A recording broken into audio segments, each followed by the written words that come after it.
No, I mean like Oh, is it I had shuffle? the deck sorted. Yeah. Yeah. I've been shuffling it all morning. Fair, fair. It's just what it is, I guess. It is. EDs, what means it works? Do a opening here. This pitch two, I guess. So trigger.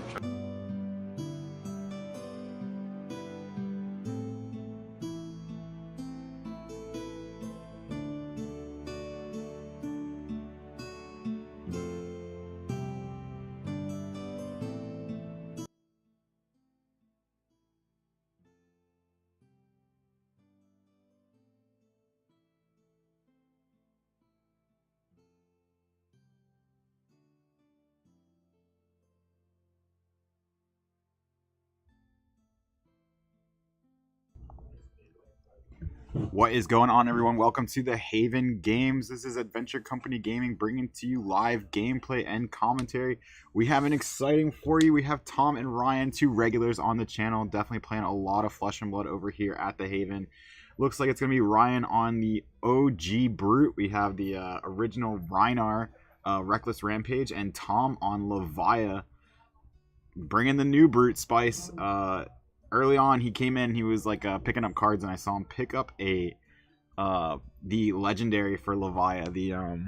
It's not Eclipse, but Doomsday. Picking up Doomsday for Levia. I'm super excited to see that.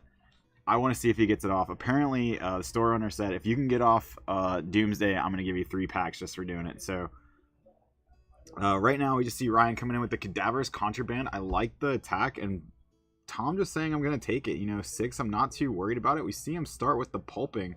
Pulping's going to be the draw a card, discard a card. If you discard a card with... if you discard a 6 or higher attack, which it does look like Tom does with the Graveling Growl, it's going to be coming in for 6 damage, and I think it has Dominate, and if it's defended with less than 2 cards, then it will have Go Again. Giving it Dominate definitely helps you get to that fact. Armor doesn't count. It has to be cards that are non-equipment. Ryan does actually have the Fate Foreseen in his arsenal, not getting Go Again from the Pulping. Denying that Go Again. Wonder if Tom was ready for that. Thought this was going to just be like a slugfest. Ryan actually bringing the defense reaction spice. We see just a regular barraging beatdown into a claw. Interesting enough, both these players bringing claws. I kind of would have liked to see a Romping Club and maybe even the Hexagore on Tom's side. I know everyone doesn't like Hexagore, but if someone could make it work, I think it would be Tom. So, that being said, we do have the barraging beatdown threatening either a 3 or 6 damage attack. Tom would have to give up 2 cards for it not to be 6. We do see the Eye of Ophidia in Tom's hand. Eye of Ophidia, an interesting tech for Levia. I don't know how much he plays off the top of the deck as Rhinar might. It just depends on how many of those effects where it's like draw a card then discard a card. And then we just see the Swing Big coming in. Gonna opt 2 from the Eye of Ophidia. Swing Big, just such a great card that these Brutes got. I believe it's just 8 damage. If it's fully blocked, then the opponent does get a Quicken token, which in this matchup could matter. We definitely could see a Quicken token matter quite a bit. The last card in Tom's hand looks to be the Beast Within, which is like a weird card. You don't really want to arsenal it. Looks like Ryan's gonna block with the other another Cadaverous Contraband into and the helmet there, cycling his arsenal. He does have a defense reaction. It's gonna be all 4. Ryan does get the Quicken token with 3 cards in his hand. He could just swing claws. It could be an attack and a claw, and we'll see if Tom gets punished. These defense reactions in Rhinar are actually coming in pretty clutch in the Levia matchup. And we see because Tom had that Beast Within, he didn't arsenal. He actually drew another Beast Within. That could lead Tom to be a little bit more aggressive if he wants to be.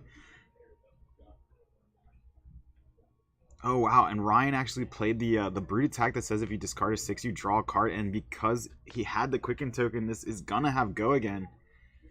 Tom giving up one Beast Within, and a Graveling Growl. Graveling Growl so strong that Ryan just going to follow up this attack with a Claw, coming in for 3. Just going to Arsenal that last card. That Quicken token actually did lead to 3 more damage. 3 relatively easy damage for Ryan.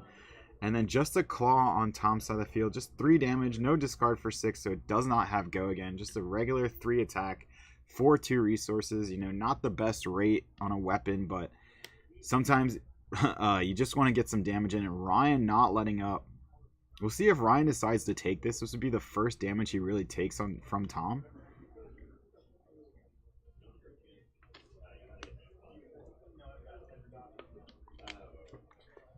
I was super excited to bring you this matchup, first of all, because you just have this Brute Spice. Didn't expect to see a Levia here at all. But here we go. Tom finally getting some damage in. Ryan going to roll Scabskin Leathers. Let's go. What's he going to be? And he gets a 2. You know, if you're going to roll, you know, anything higher than 1, you have to be okay with. It's a low chance. You know, it's like only 16% to get a 1. But when you get those 1s, it feels really devastating.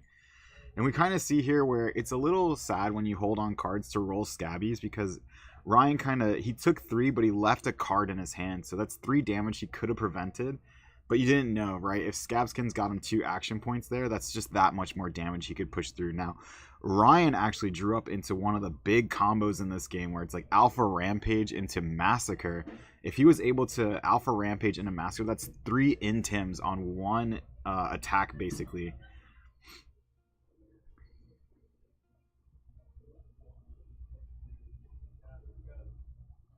Man, bringing Levia is pretty bold. Yeah, I totally agree. Levia here coming in for 7 damage. We'll see if Ryan wants to eat it to preserve the Alpha Rampage, but it looks like no, he is not going to. Pretty smart play from Reinar there. I think that was really smart to not just, you know, get greedy, think that you can push that much damage with the Alpha Rampage. And, you know, intimidating against Levia, I don't know how. I'll have to see how this game plays out to see exactly how important that is. How much Tom really wants to block, how much he wants to go aggro, take things to the face, where it doesn't really matter how much you intimidate.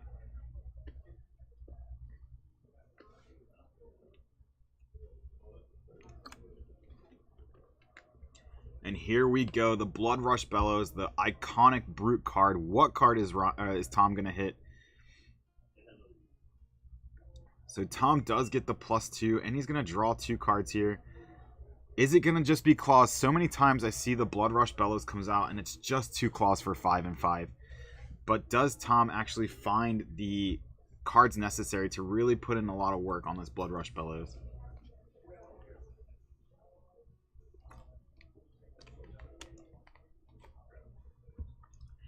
First Claw Swing, so he did discard a 6, so this will be a 5 attack with Go Again. The gloves do innately have Go Again from their own effect.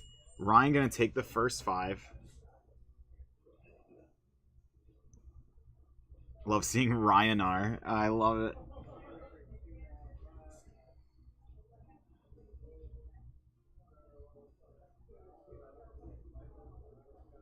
Yeah, and then Tom just going to follow up with the Endless Maw. Endless Maw is just such a strong card. Does so much damage.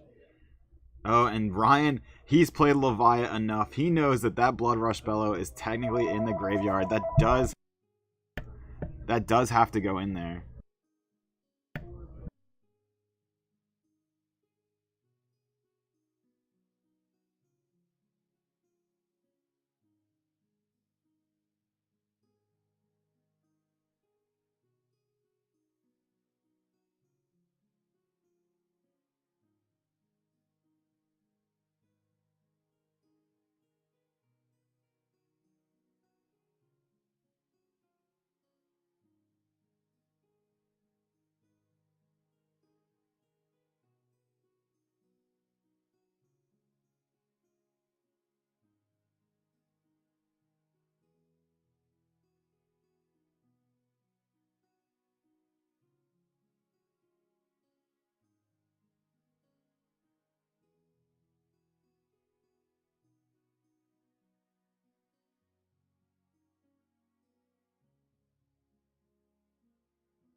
Yeah, so Tom able to pick, choose go again. He's choosing go again and the banish and draw 2. He has a Blood Rush Bellow in his hand. This could be a massive turn from Tom. This could be huge damage. Ryan's been on the back foot all game. He was able to get in a little chip damage in a way by not allowing Tom, or not really not allowing, but Tom not finding a way to banish a 6. Had to pay some blood debt. And so the game is a little bit closer than it had been. Tom really kind of deciding here, is the Blood Rush Bellow worth it? And I think it might be. You might be able to, like, +3 damage from every... Or actually, no. Tom picked go again. So, no. It's just going to be a swing big here. 8 damage and go again. He does have the Dread Screamer in his hand as well. I think Tom didn't want to have to threaten or worry about what's off the top of his deck with the random draws from the Art of War. Just going to pick the Blood Rush Bellow. Just going to pick the sure thing. Ryan going to give up 2 cards and the Scabskin Leathers. Gets the Quicken token. We're going to see a Claw from Tom. Should be 3 damage. Don't know if a 6 has been discarded, so it looks like Tom might just be choosing to get the Claw in, maybe save the cards for a big finishing turn next turn. You know, having all that armor still available to you can kind of take a bit of a turn off.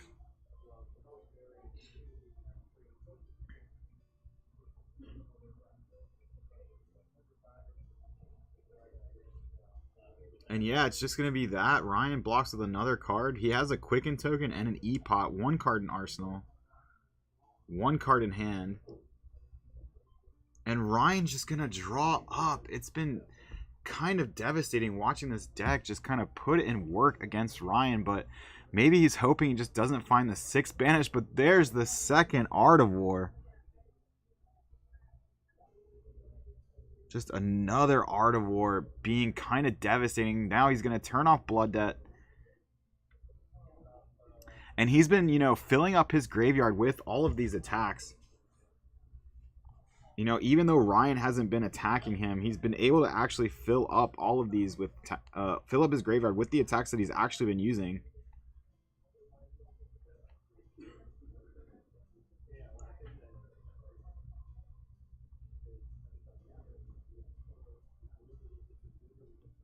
You know, I'm really loving this matchup so far. Having the 2 brutes have to fight it out round 1. Round number 1, Levia versus Rhinar. And we have a lot of meta decks here, and I just love having 2 brutes just slugfesting it out. Now, Ryan's been a little bit on the back foot, but it's still early. Or not still early, but still close. Graveling Growl coming in for 6 damage and go again.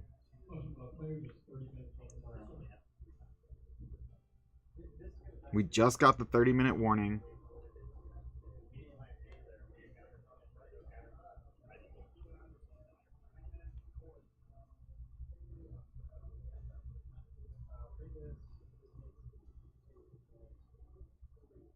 Ryan finally taking some damage. Thinks he can put in some work.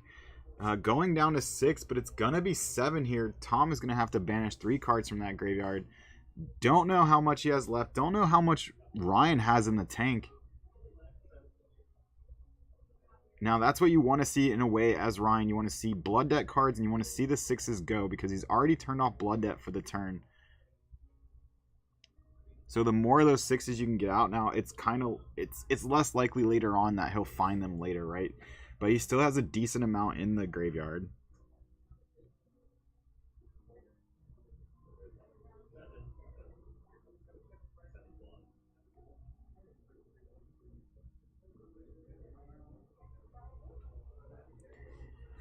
So we'll see on Ryan's turn. He finally has the Tunic resource. He does also have an E-Pot, and he's going to play the Savage Swing, I believe, which is choose a card and discard a card.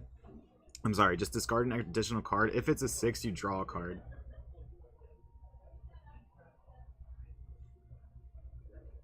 So in Tim 2, because he discarded the Massacre in his hand, and I think he just... Yeah, he gets to draw a card, and he gets the Barraging Beatdown. This could be enough to force Tom to have to block at least with Husk. Now Tom still has Husk, but Ryan is in that really dangerous spot where if Tom plays Reckless Swing, he doesn't have it this turn, but here we see the Husk coming down, gonna fully block the Savage Swing. Ryan gonna pot the potion.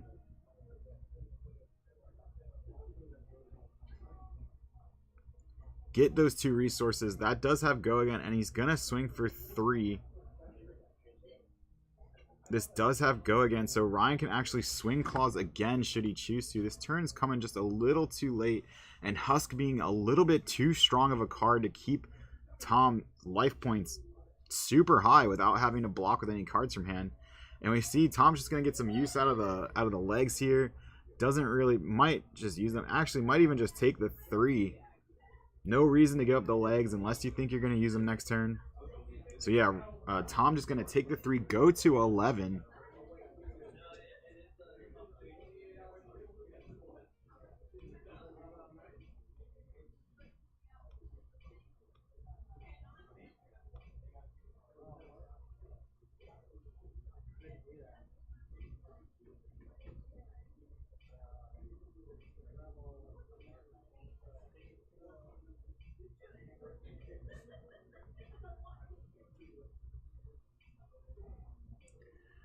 So then we just have the Command and Conquer, and this might be enough to get some out of some. He does get 1 card out of Tom's hand. Tom really wants to preserve that card in his arsenal. Don't remember exactly what it was that he put down there. Tom, interesting enough, decides not to fully block this, to not give up any damage, whereas he could have Crown of Providence. And that's why we see he gave up those cards. It's a Blood Rush Bellow. Maybe he thinks he can finish the game here, but there's always that random chance that the 2 cards you draw off of this are like red non-attack actions. And so let's see what Tom gets. Usually, at least at this point, it's going to be 2 claws for at least 10. I think we're going to see a lot more damage than that come through. Here we have the Boneyard Marauder. Boneyard Marauder going to be coming in for, I think, 8 damage. So Ryan does banish all 3 Blood Debt cards, but I think that will turn off Blood Debt for the turn. But now Tom is actually at a point where Ryan can hope. Ryan can, on a hope and a prayer, try to block as much as he can, live, never attack, and then hope that Tom actually can't satisfy Blood Debt. And yeah, Fiendo's Fighting Spirit is actually going to make Ryan go up a life. And then Ryan actually has the Fate Foreseen. He's not going to take any damage from this big 8 attack. But is it enough? Is it enough at this point? Because now we see coming in with another attack. It's going to be for, I believe, 8 damage. Ryan's going to have to give up 2 cards. Now this is going to banish more cards from Tom's graveyard. Oh, actually hit an extra one. And yep. Oh, and it's not enough. I think Ryan had a non-block. And oh, it's coming in for 9, so he can only block 6. He takes 3 damage. Tom is going to go up to 1-0. Levia is your 1-0 player. Tom, good job. Ryan, not able to stabilize. Kind of just fell behind, blocking too much. Never able to put on the hurt. Ryan had to block, I think, early on with a Blood Rush Bellow. Pitch one later. Never really got that big Blood Rush Bellow. Barraging beatdown. Big haymaker turn. Tom just putting on all the pressure, all the gas. Awesome game. You love to see it. Welcome to the Haven. That was round number 1. We have 3 more matches of Swiss to go, and we're actually going to be bringing you a top 4 most likely. So don't go anywhere. This is covering up chat, and it's big. But yeah, no. Awesome gameplay from both players there. I love seeing Reinar and Levia go at it. I love seeing the new school and the old school kind of fighting each other, seeing what happens there, and Levia able to take it. Just putting on so much pressure, way too much for the Reinar to come back from. And that being said, I'm going to throw it to the Be Right Back screen. If you can, share this around as much as you can. Put it in the groups. Let's get as many people watch. Let's get some good chat going. We have some fun Flesh and Blood for you. I love this meta. I think it's in a great spot. And we have a lot of fun decks today. And again, 3 more rounds of Swiss, and of course a top 4 if the players so choose, if they don't split. So that being said, gonna go to the Be Right Back screen, and we'll see you very soon for round number 2.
What is going on, everyone? Welcome back to the Haven round number 2 CC Armory.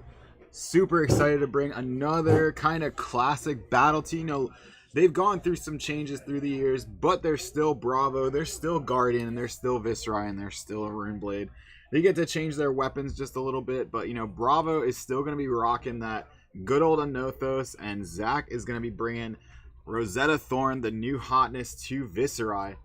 2-2 damage every single turn typically. We'll see if Jamie's able to play a couple of those really devastating cards that can kind of throw a wrench in the Viscerai's plans. You know, we've seen the Viscerai deck has gotten so tuned and so like perfectly like oiled in the sense that you want to go Mauvrian Skies into Shrill into Sword. That's like your worst turn. You want to do that every single turn. And we see that it's been so well streamlined to that play pattern, and really the Bravo just has to do his best to try to play things like a Spinal Crush, like a Crippling Crush, getting those devastating effects that really give the Viscerai player like a bit of a hard time in their Runechant generation. You know, they need Go Again, they need to be able to play those non-attack actions that give them like turn on Viscerai, make it so that all those Runeblade cards are going to generate those Runechants. You know, Viscerai got a couple yeah, Jamie's on Bravo. It's a big surprise, right? So but yeah, we really want to see can Zach actually put in play those Revel and Runebloods? Can he play those Mordred Tides and really get the Runechant generation going? Jamie is rocking one Null Rune, and we see he's actually going to start with Bravo into a Cranial Crush, I believe. So Bravo's effect is active into a Cranial Crush for 8 on turn 1. So really, Zach's only able to block with one card. And really, if Zach had gone first, this might have been one of the best hands I've ever seen. But it looks like Bravo might not be activated. Just the Teklo. Oh, no, it is activated. That's how Jamie's going to show that Bravo is live. So really just dominate on turn 1. Now, Cranial Crush says you can't draw cards. I'd have to read kind of how Tome is worded. Does it say you draw the cards, or does it say you put them into your hand?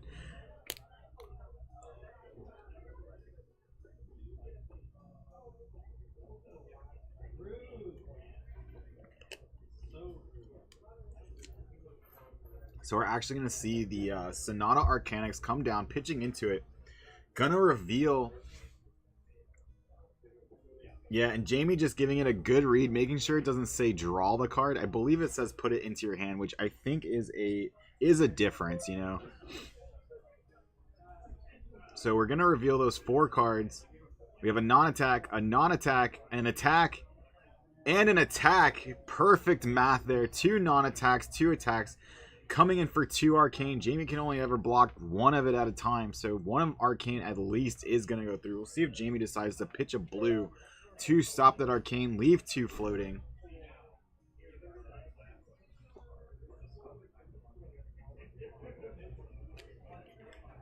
If you're Zach, you have to be excited on that one. So many times you don't really see. Sometimes you see the Sonata whiff off of 4 cards and you get nothing, but to see perfect math 2 and 2,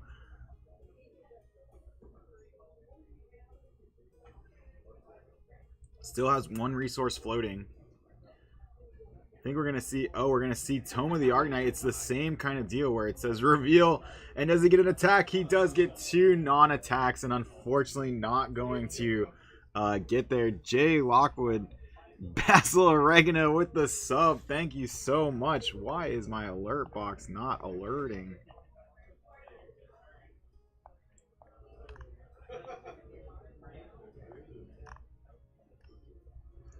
I think it was just hidden. I wish I could replay it. But thank you so much. Thank you, thank you, thank you. But yeah, this has been quite the turn from Zach. So many Runechants coming up and getting around that not being able to draw cards, because Sonata Arcanix says it doesn't draw. It puts the cards that you reveal into your hand.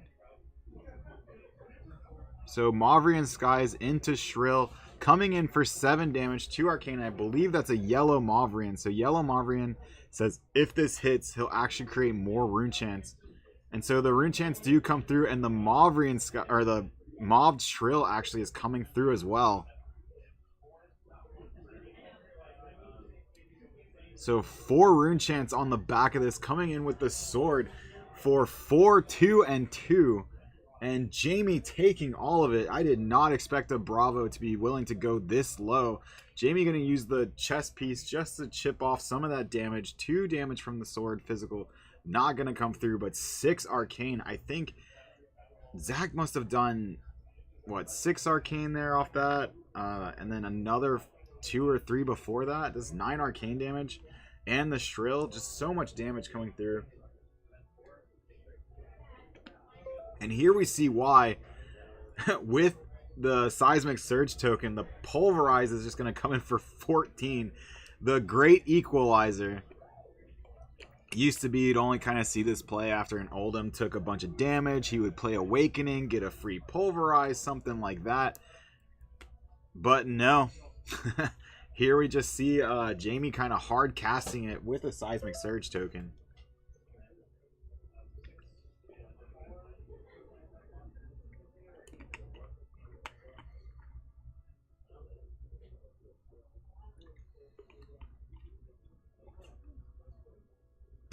So Zach kind of wondering what he has to do to, how can he play around this? Should he play around it? Should he take the 14, just swing the sword for nothing, get rid of that effect, or maybe even just do nothing? He does have a defense reaction in hand. No matter what, this is going to hit him, I'd imagine. Unless he happens to have 2 defense reactions. But no, I just see the 1 sink below. If I'm Zach, I'm thinking this is a turn where I block with pretty much everything. Maybe not even my equipment, but pretty much everything. And just make a rune chant.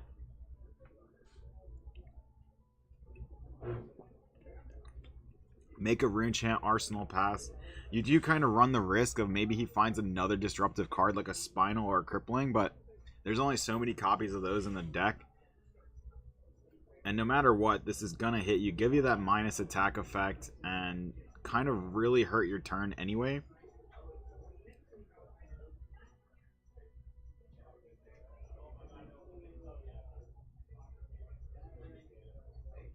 And so we see he's going to sink below. He does choose to actually sink the card. So I think we're blocking for 4, 5, 6, 7, 10 so far. So yeah, and he's only going to take 4 from that big Pulverize. And Jamie took a big risk there, taking all that damage just to swing this Pulverize in. And so far, it doesn't look like it paid off. Now, Jamie did draw into the Crippling Crush. Crippling Crush. Does he have enough to play it? And that really bought him some time here. And we could see the Crippling Crush come down. He would kind of have to hard cast it again. It doesn't look like we're going to. We're going to make a Seismic Surge. Oh, we're actually going to Bravo. We might have it. Just to debilitate. Looks like we're going to Arsenal the Crippling Crush. Or I think this is Disable. 8 damage and Dominate. Nothing to scoff at. I believe this is the one that works as kind of like a pseudo Command and Conquer, or if it crushes, which is dealing 4 more damage. I think this is the one that puts the card from your arsenal onto the bottom of your deck. So it does minus a card, some card advantage. It does have Dominate thanks to Bravo's ability.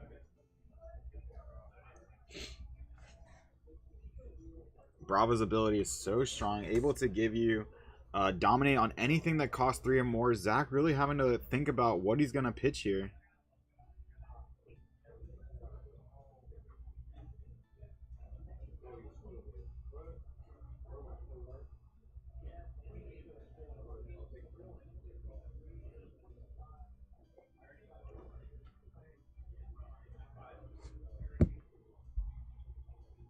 Or what is he going to defend with? You know, how much life does he want to preserve? Does he want to preserve that arsenal? He could give up the crown. The Crown of Providence could kind of work the same way it works for Command and Conquer, where he blocks with it, cycles that card in his arsenal, draws the next card, so he doesn't really lose the card advantage. We're going to see him block with a Command and Conquer and actually take 5 here.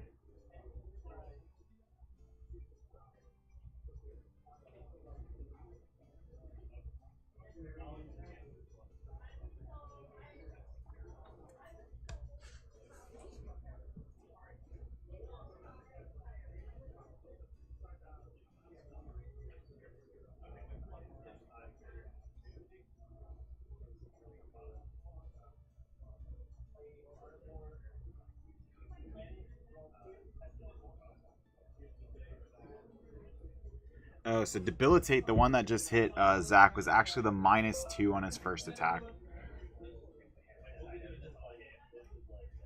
So we're going to Mordred Tide, activate our gloves to make a rune chant. Because of Mordred Tide, we actually make 2 more.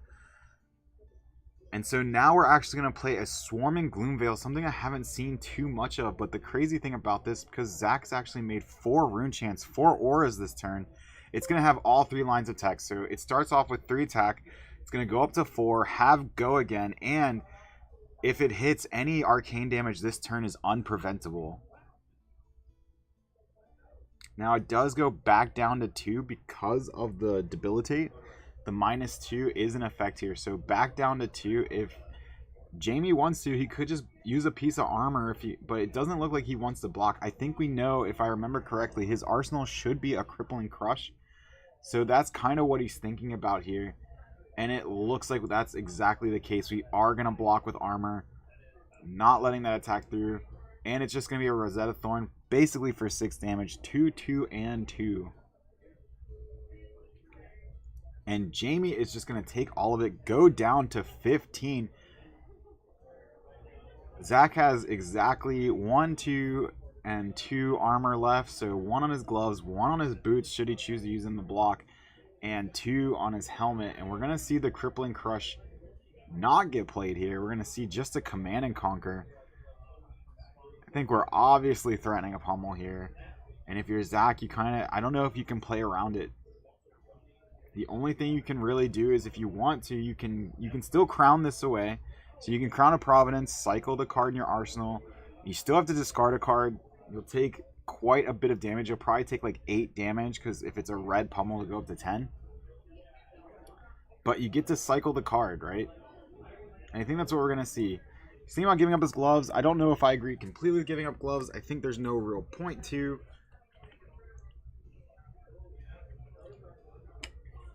Save the gloves for an on-hit effect later on. Maybe that saves you from a crush effect, where this is just damage.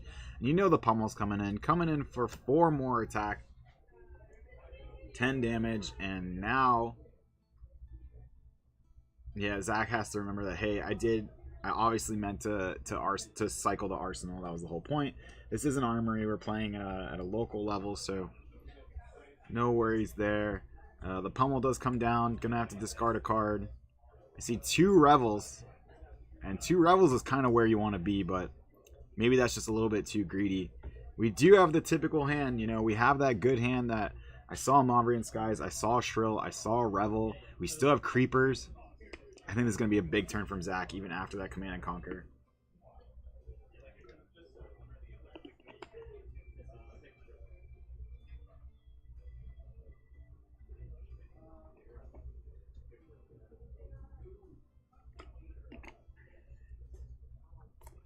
Yep, so even though Jamie had quite a bit of gas behind that last turn, he's deciding that, or it wasn't enough to really, you know, hamper this turn too much. Because now we actually have the Revel. Revel's going to trigger, make another one, go up to 6. And it's going to be 6, 2, and 2. 10 damage coming from this Rosetta Thorn. Rosetta Thorn has just been so strong since it got in the format. Every Runeblade has played it ever since it came in. 1 for 2 and 2 has just been too strong.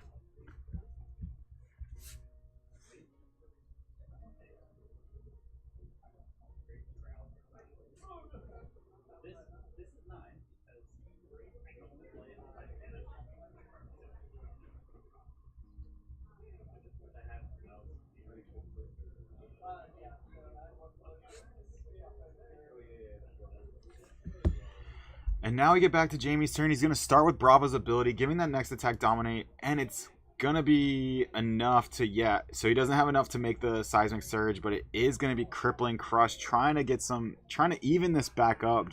Zach has just been able to, you know, play through all the disruption, play through the pummel, play through the Command and Conquer. And it looks like, I don't know if Zach is going to have it. He's going to have enough to stop some damage, but definitely not enough to stop the crushing effect. I wonder if he's going to use up that Sink Below now. I don't see any reason not to.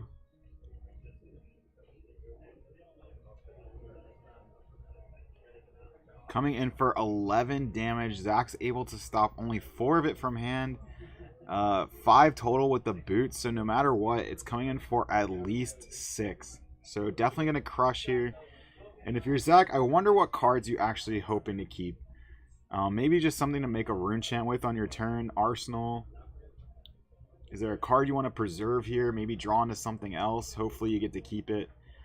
It was a rune flash. I think on a 1-card hand, you're willing to get rid of the rune flash, especially because you're not going to start your turn with a rune chant. So we did discard the rune flash and the rattle bones. Interested to see exactly what card he still kept. Is it anything that he can do on his turn? It is a Mauve Sky, so we're going to Arsenal that bad boy. Put that down there. And if he gets another turn without disruption, we see a crippling crush on Jamie's side, but doesn't look like he actually hit a way to really play it. I see a Rouse the Ancients into like a Sink Below, into a Pummel, and I think that's a red Pummel, so I don't believe we have the resources to actually play the Crippling Crush. So we're going to just pitch it, I believe, make a Rune Chant, or I'm sorry, a Seismic Surge, different aura. The Guardian aura, Seismic Surge, pitch the Pummel, pitch the Rouse the Ancients, swing our hammer for 6 damage coming in, 1 resource floating.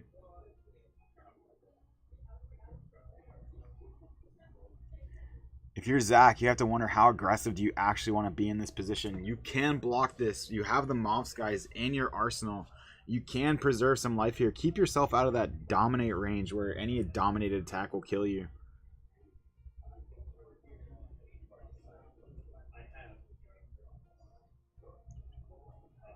Zach has a bunch of, he has 2 3-blocks in hand, but they're both his attacks that he's going to want to play. One of them is Command and Conquer, which might actually do work against the Sink Below that Jamie just arsenaled. We just see a bunch more defense reactions drawn up on Jamie's side of the field, but here we see Zach actually going to go to his turn with a full grip. He decided to take that entire hammer, so he's in quite a precarious position here.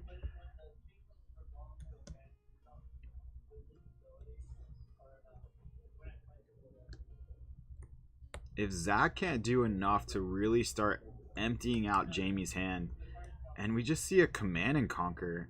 Now, you have to remember that Zach still has those boots. Those boots can put in so much work. Those Runeblade Nike is able to just do so much. Where we see that Jamie's actually going to block with 2 cards, not allow the Command and Conquer to hit. We're going to activate we're going to activate the gambling here just a little bit. Reveal the top 2. Is he going to draw them? You see an attack? He needs a non-attack off of this. And he hits a non-attack. We hear the let's go in the hall. And he puts them in his hand. I think they have to be a Runeblade non-attack. No, just an attack and a non-attack. And what a crazy non-attack to draw here. The Tome going to pick up another card.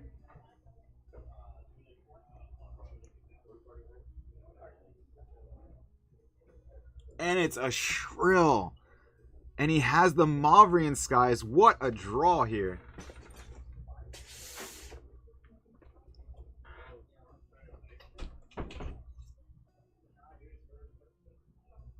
And it looks like it's going to be enough to empty out Jamie's hand. I think he might be able to live here, but we actually see that he's going to create 2 rune chants on, or actually 3 rune chants on the back of this.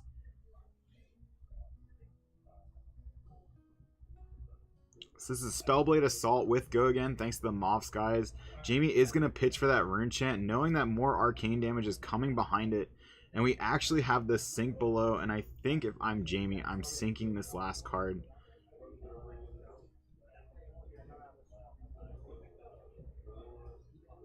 So the Mauvrian Sky is not going to trigger here. It's quite the play there. I love that. That gamble paid off huge. Activated those boots. Played the Tome of the Arknight off as an instant. Drew into a Gorgonian Tome. What a draw there. And we just have 3 2-2 coming in. And we're going to block 2 of it.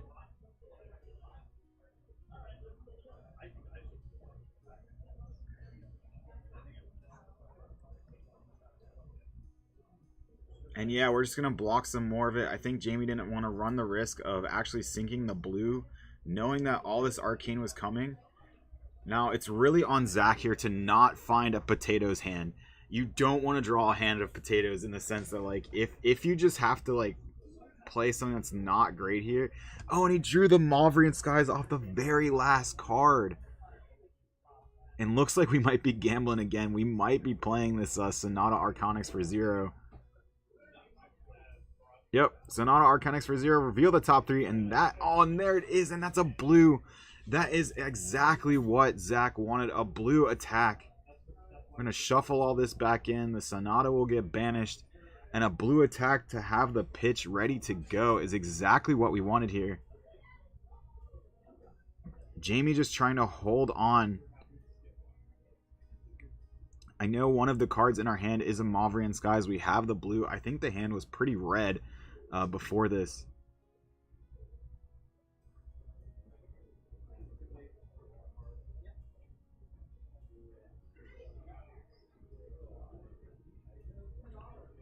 And yeah, we're going to play that Mauvrian Skies.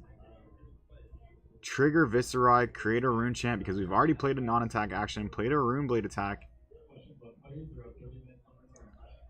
think this is Spellblade Strike. Haven't seen this card too much. It's going to create a Rune Chant from Viserai, and I believe its own effect.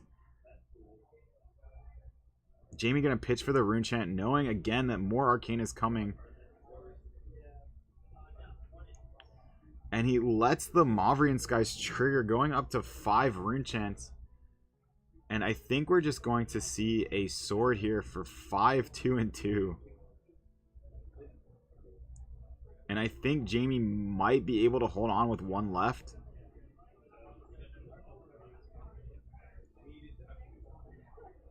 Yeah, so that's what we're going to see. 5, 2, and 2.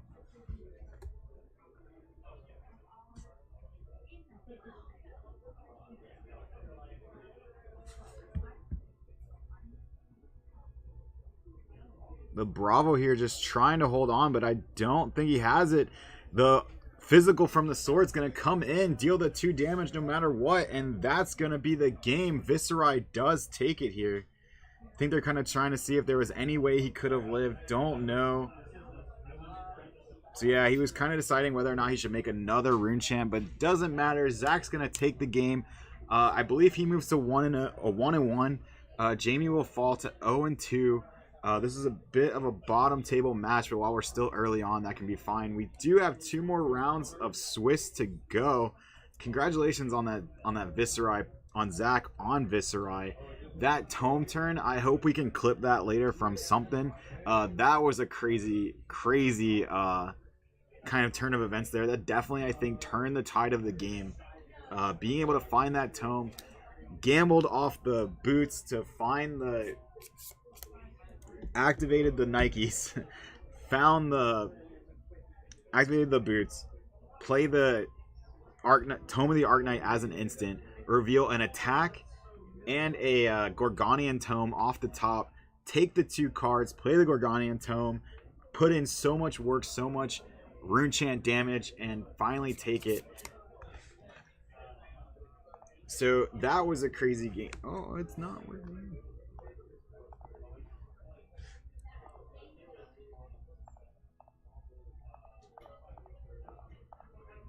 There we go.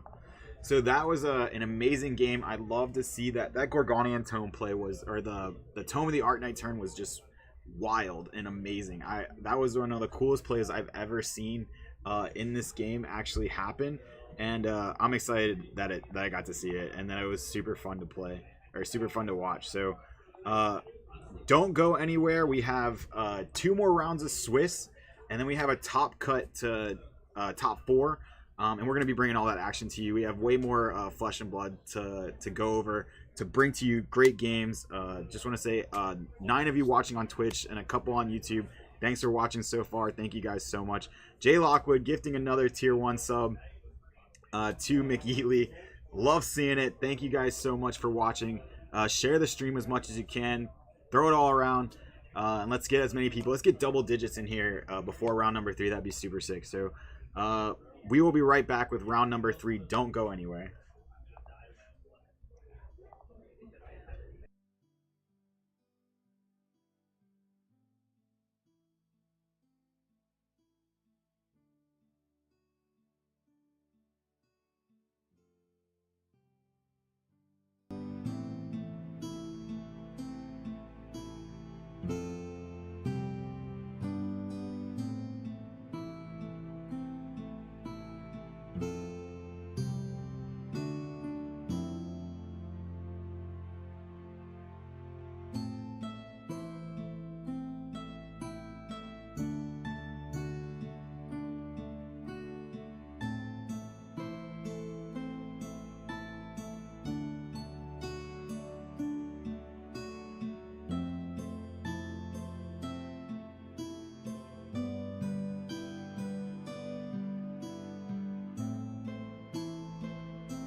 What is going on, everyone? Welcome back to round number 3 at the Haven CC Tournament Armory event. We have DC versus Matt. DC on Oldhim. First time I think he's actually been featured on the stream ever, maybe. DC definitely going to get some use out of that. All those ice cards. He's just going to Arsenal and pass turn 1. It looks like we're going to just go to Matt's turn. Matt is going to be on Dash. You know, Dash has typically been favored kind of into these older decks. Or, I'm sorry, into these Guardian decks. You know, they are able to kind of just whittle down through a bunch of pistol shots. You know, go again, leaking damage through every single time. Typically, we've seen that the Ram's Head shield has been pretty instrumental in blocking as much of that pistol damage as possible, you know, getting +1. But we see DC actually choosing to play with the Stalagmite going into this round. But it looks like we're just going to start with a pretty simple two attack here. Give it go again. DC choosing to hold on to his hand. I wonder if he just has a big attack coming.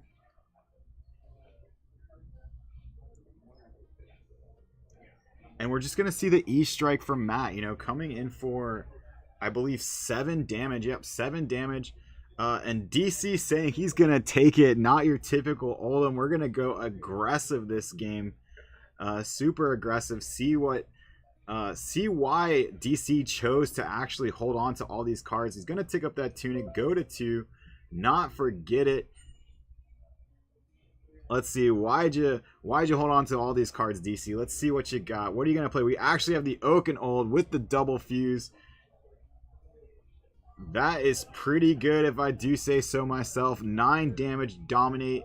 And if it even touches you whatsoever, 1 point of damage will actually make you lose 2 cards. Those 2 cards go to the bottom. We do see an unmovable in Matt's hand. And he also has that Heart of Fyendel, which is awesome. I think this is a... If I remember correctly, what I want to say is this is like a life gain deck.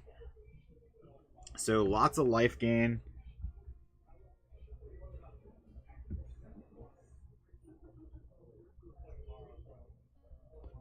Yeah, so lots of life gain, lots of stalling. Going to be a bunch of defense reactions. It's going to be tough for that Oldhim to really kind of crack through all those defense reactions. You know, typically we see Oldhim's a little bit more of the defensive hero, but we'll have to see if DC is able to actually kind of poke through more damage.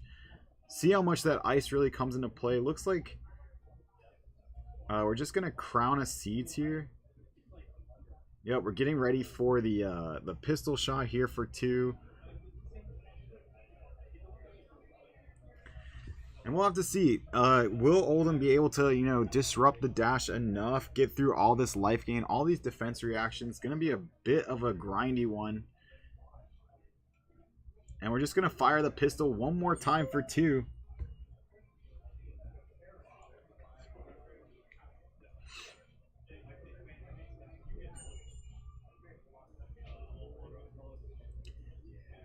Just a heads up, I do want to shout out the Haven.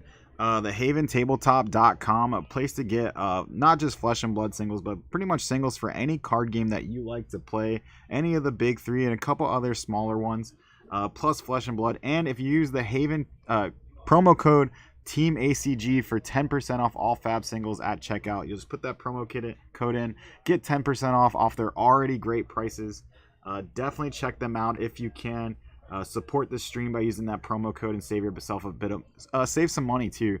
They ship pretty much all over the world, I believe. So and 10% off. I think most of their prices are pretty close to TCG Player, if not already lower sometimes. So it's a great way to save a bunch of money. And I really wanted to shout them out and thank them so much for letting me stream all these games to you guys. It's been super fun to have you guys watch and chat along. And this is round number 3 of 4, and we have one more. And after this one, we're gonna try to get a win in maybe something fun. Maybe we'll have that Leviathan deck back on stream. But here we go, another pistol shot for 2. Dash really just able to put in work here.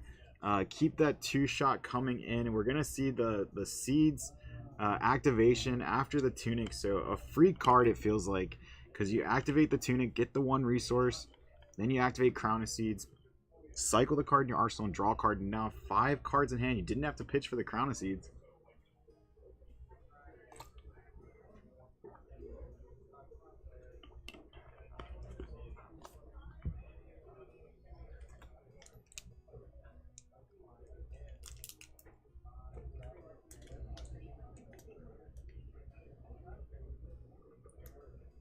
So DC looks at his hand, says, "I'm gonna keep it." Muckduck, yes, they do actually have Wheat Cross. If you so choose, they still do carry Wheat Cross, and you can, in fact, buy Wheat Cross cards here at thehaventabletop.com. We actually see the Spark of Genius coming down for 4. Gonna get that Plasma Purifier. Bit of a tempo takeoff here. Not as much damage right now, but you have to take the tempo off a little bit just to get those items down.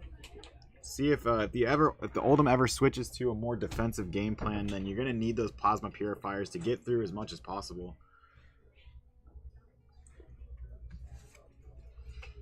Now DC starts his turn with a 5-card hand. Is he going to make use of all of it?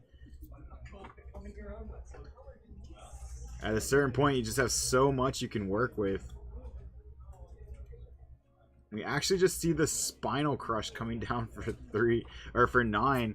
Spinal Crush is pretty backbreaking to a Dash player, considering they can never pretty much everything loses go again, and that includes even loading the pistol.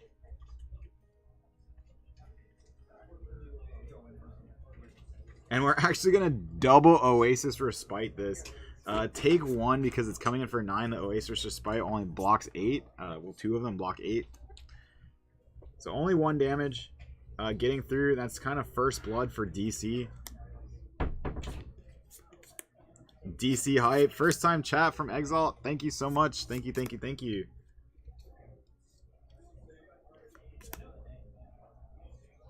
So we see the Plasma Purifier get used up here. Gonna have the gun come in for 3. And if you're DC here, you have to be a little bit more, if you're the Oldhim player, you have to be a little bit more cautious here. You're starting to not get low on life, but get to the point where it gets a little concerning that you're throwing these haymakers and you're unable to actually get through any damage that you actually want to. You've dominated a couple attacks and it still hasn't been enough to really crack through all the defense reactions that the Dash is playing. And DC choosing to actually take all the damage again. And Matt just has a bunch of life gain cards in his deck. We see a Rouse the Ancients here. He's going to have to pitch for it. He'll be able to show 2 cards. So Rouse the Ancients coming in for 7 damage and go again. Showing a Glacial Footsteps and an Oakenold. So we'll see if this actually is able to get through.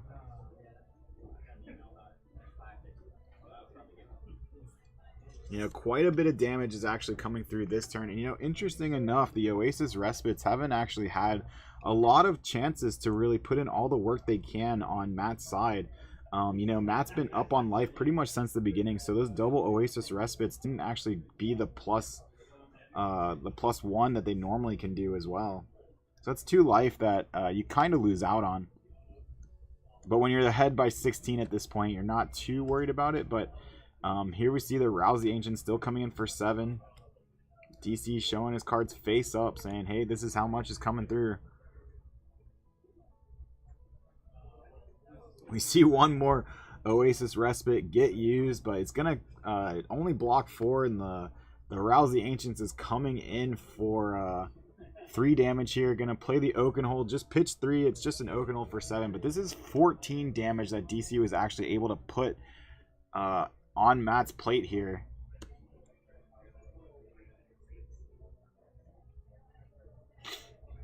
Matt deciding how much do I want to take. You know, there's a Sigil left in deck. We just saw him pitch it, so it's going to go back to the bottom.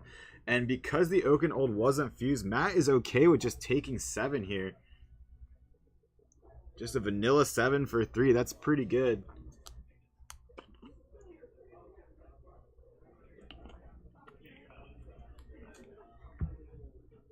So Matt gonna pitch a blue. We're gonna load up all our items here, including the pistol, and just pass. just Arsenal pass. And we know that DC actually has a Command and Conquer in his arsenal, and he has the pummel in hand. It's going to be interesting to choose exactly what he decides to do. Is he going to go after that? Oh, he's eyeing up the Command and Conquer. He's thinking about it.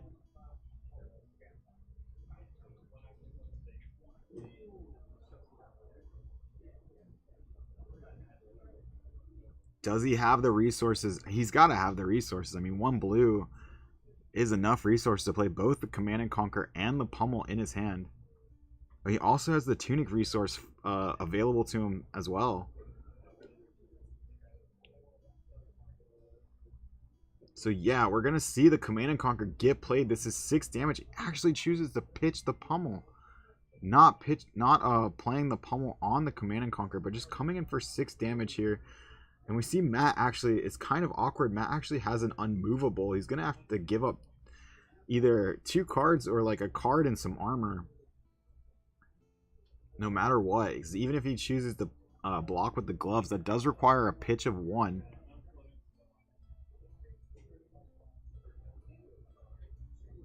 So 6 damage coming in on the Command and Conquer. We're going to see a block with the Spark of Genius. Oh, DC actually had another pummel. I didn't know that. Oh, you can't play defense reactions here.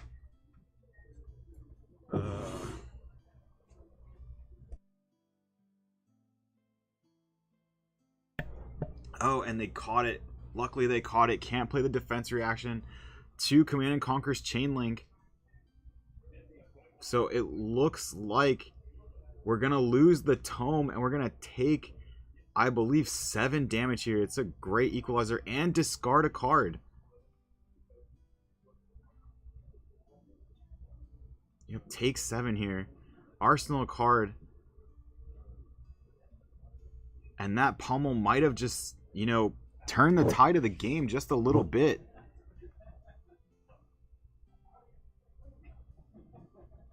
Now, Matt still has quite a bit of resources on his side of the field. He still has all his armor. Still has the Mage Master boots. And I'm assuming he plays more than 1 Tome of Fiendel. This is a big life gain deck. We're going to see DC activate the Tunic, activate the Crown of Seeds, get that extra card in hand again. He has the Terra Sunder into an Enlightened Strike. I think I see an Autumn's Touch there and another Command and Conquer. Is he going to actually block this, or is he going to choose to, you know, keep the cards in hand for another big swingy turn? But he's actually going to block with the Terra Sunder here. It does block 3. We are going to use the reaction to give the gun go again. Looks like we're going to load up the gun, the induction chamber, and the plasma purifier one more time. Shoot the gun for 3. No resources floating now.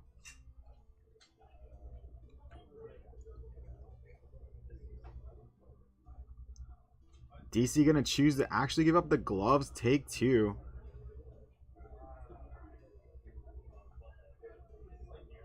So now we see on DC's turn, what's he going to do? If I had to guess, I think we're going to see an E-Strike for go again, and then we're going to play the Command and Conquer. Yep, choosing go again. Doesn't matter what he puts under as long as it's not the Command and Conquer. I think it was 2 blue Earth cards and the Command and Conquer. So I think that's what we're going to see come down next. And so we do play the Fate Foreseen. We're going to opt the top card.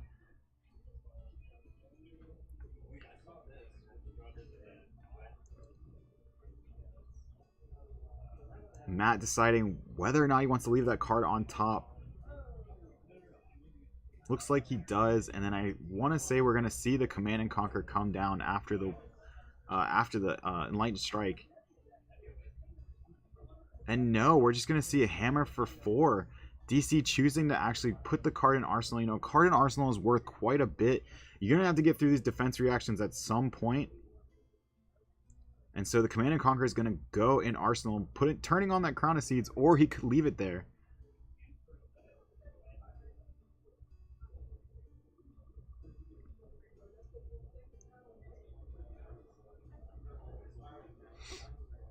So the Dash going to load up the pistol, going to use the Plasma Purifier. We still have 2 resources floating. Pistol's going to be coming in for 3 damage. So it's going to be at least 2 pistol shots worth 3 damage each. Matt's going to be able to completely load up all his items once again. And if we start to get into a more grindy game, I think that's actually where Matt wants to be. I think without Rampart of the Ram's Head, I think you don't want to get into a grind match with Dash as a Guardian player. We see he's going to use that Stalagmite for the first time, get the -1 counter, give him a Frostbite. Going to block 2 damage, only taking 1 here.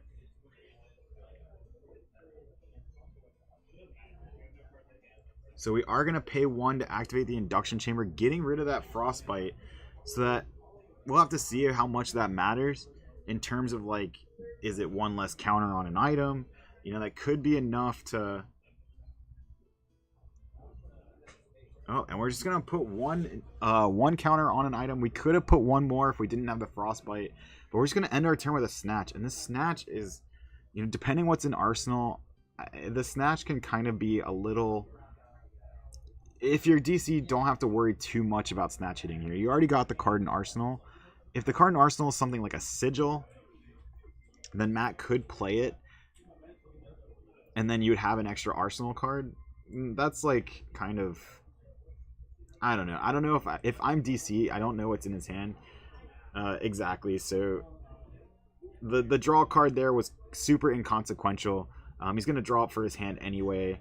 I think that's a good no block by DC at this point. We're actually going to see the Glacial Footsteps come down, and he's going to be able to fuse it with an ice card. And so this is, 10 damage and dominate. Just a big old 10 dominate. And we see another awkward immovable in Matt's hand. Now, if the card in Matt's arsenal is a defense reaction, this isn't too bad, right? I mean, you have, and it's an unmovable. Not only is it a D-react, it's actually an unmovable, coming in for, I believe, 8. So DC's just going to get 2 damage through, leave an ice card in his hand.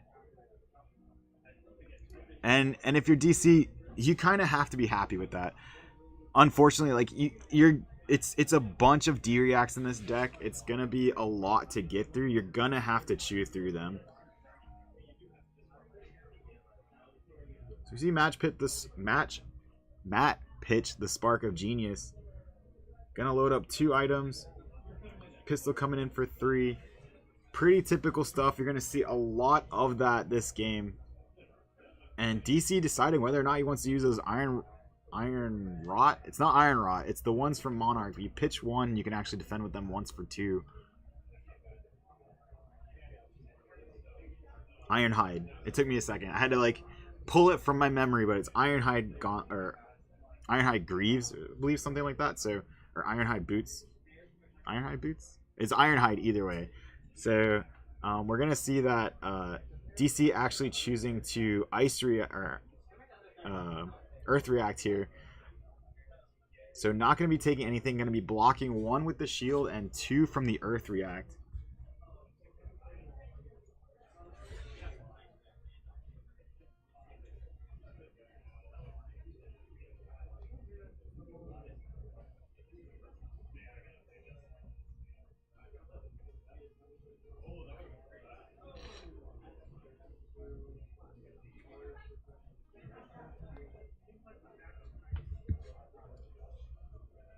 So Matt is going to draw up here. We're going to go into DC's turn. 3 cards in hand. One of them is an E-Strike. If I'm DC, I'm really thinking E-Strike into an Ice Hammer here. He's left that Command and Conquer in his arsenal for quite a while. I might even be thinking to actually play it now. Matt's had that... you might know that Matt actually has a D-React in his arsenal. He keeps checking it, and that's kind of a tell you want. It's one of those things where you don't really get that on Talishar. If you play an attack and you see your opponent keep looking at his arsenal, that's kind of a bit of a tell that it's something that they could even use, right? And so most of the time that's going to be a D-React. And so that kind of tells me that as the player with a Command and Conquer, I might think about throwing it because they're holding on to this card in their arsenal. And I might want to, if they're so keen on holding on to it, I might want to make it rough for them to do so.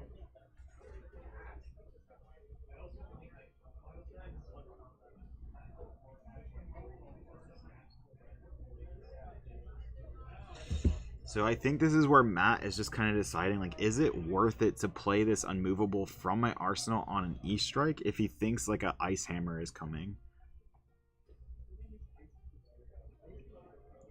Matt still has quite a bit of block on his armor. He's going to choose to block with a Fiendo's Fighting Spirit and a Magnetic Shockwave.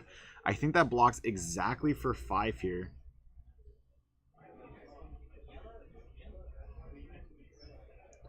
And no, we're not going to see DC play the attack from his arsenal. He's just going to swing an Ice Hammer.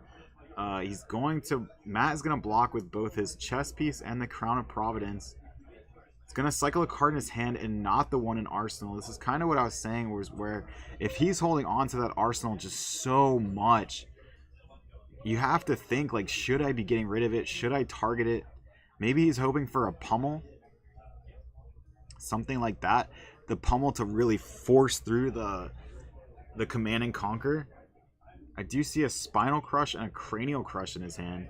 We're going to see Matt actually pitch the Fiendo's Fighting Spirit, load up the gun and the Plasma Purifier. We're going to shoot the pistol. Coming in for 3 damage. We did activate the Plasma Purifier, so this is 3 damage. We're going to block 3 with the Spinal Crush. We're going to give it go again using the Induction Chamber, and that's just, you're going to see a lot of that the rest of the game, I think. You're going to see a lot of pistol, pistol, pistol, a lot of Induction Chamber, load, load, load, Induction Chamber, Induction Chamber. It's kind of like the end game for Dash. It's very reminiscent of old Dash. If you ever played during Crucible format, there was a Matt Rogers kind of coined the control Dash list, where it's like a lot of D-Reacts, a lot of blues, and you just grind people out and you just make sure they can't get to what their game plan is kind of not great right into it. And we see DC's finally going to play this Command and Conquer, and if you're Matt, you have to be reading Pummel the whole way. He kept this card in arsenal for so long. How many cards is Matt gonna give up to this? Right now, only an Erase Face is on the table. Erase Face only blocking for 2. Matt would have to give up so much more. Don't know if you guys just heard, but we just got the 30-minute warning, and we're already underneath where we need. We're making good time here. Not even halfway through. Both players are in blitz life totals at this point. And DC actually coming for 10, only blocked by, and he got rid of the unmovable. That feels so good if you're a Guardian player. The big D-Reacts the big D-React is gone, and Matt has to discard another card. And he goes down to 11, tied at 11. That is a big tempo swing. I have to be proud of DC for that one. You know, holding on to that Command and Conquer for so long. I'd be so afraid that D-React would get used and kind of like the Command and Conquer would have no value, but he was patient enough to hold on to it, play it at the right moment, get these life totals back to 11-11. Now we do have to remember Matt's deck is totally based on life gain. All the Fiendo's Fighting Spirits, the Heart of Fiendel, the Sigils, might even have some Healing Balms in there. We will just have to see.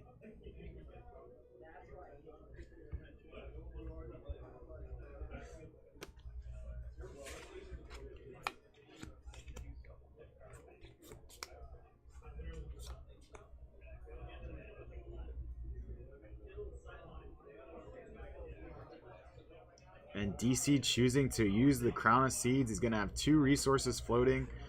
We do note that he has no shield. Now, DC did just draw into an Earth card. He does have another Earth card, so he could choose to Earth React here if he wanted to preserve some life and some cards. He wouldn't have to truly give up any cards.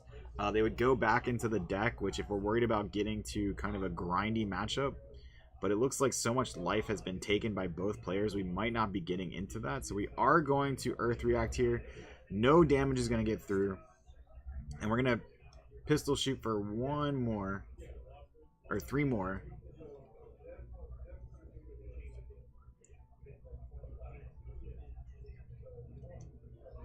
DC actually choosing to block with a card.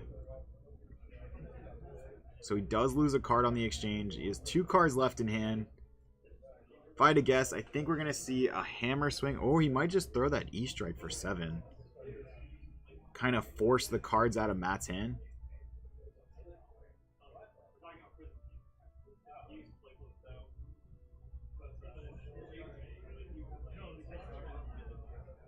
So we see the E-Strike come down. What mode is he going to pick? Is it going to be... Yeah, it's going to be 5 and draw card. I don't blame the draw card here because you get to arsenal it. Crown of Seeds is live. But yeah, 5 damage. If I had to guess, you're probably not going to get this through. Probably going to be a 2-card block. Maybe the Fandle's Fighting Spirit and another card. Something, you know, at this point, Matt's probably not going to be attacking with actual cards too much. He might. But really, I think we're going to see a lot of just pistol shots the rest of the game.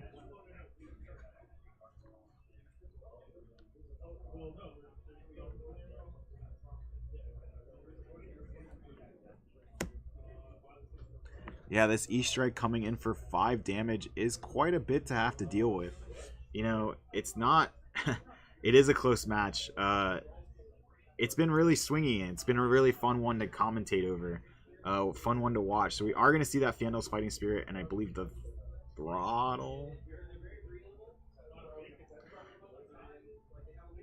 But yeah, so that 2-card block is going to cover up the E-Strike just perfectly. And we're going to see the Toma Fandel getting played from Arsenal.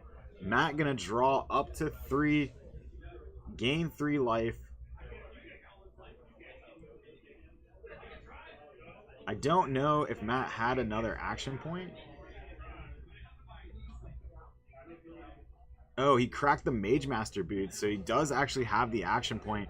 I was wondering how this Toma Fandel had go again, but yeah, he did crack the Mage Master boots, allowing them to play another, or gain an action point basically, or play that as an instant.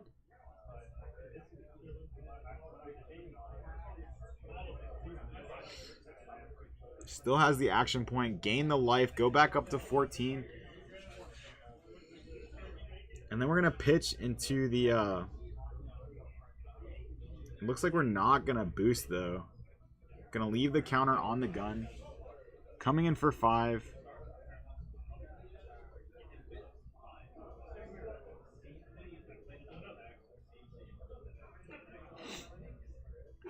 Matt knows that cards can become quite valuable, and there's probably quite a bit of whiffing in this deck. I mean, we see the Remembrance, we see the Toma Fandel, we've seen Sigils, we've seen all kinds of cards that aren't Mechanologist cards. It's like pure boost, or I'm sorry, pure life gain dash.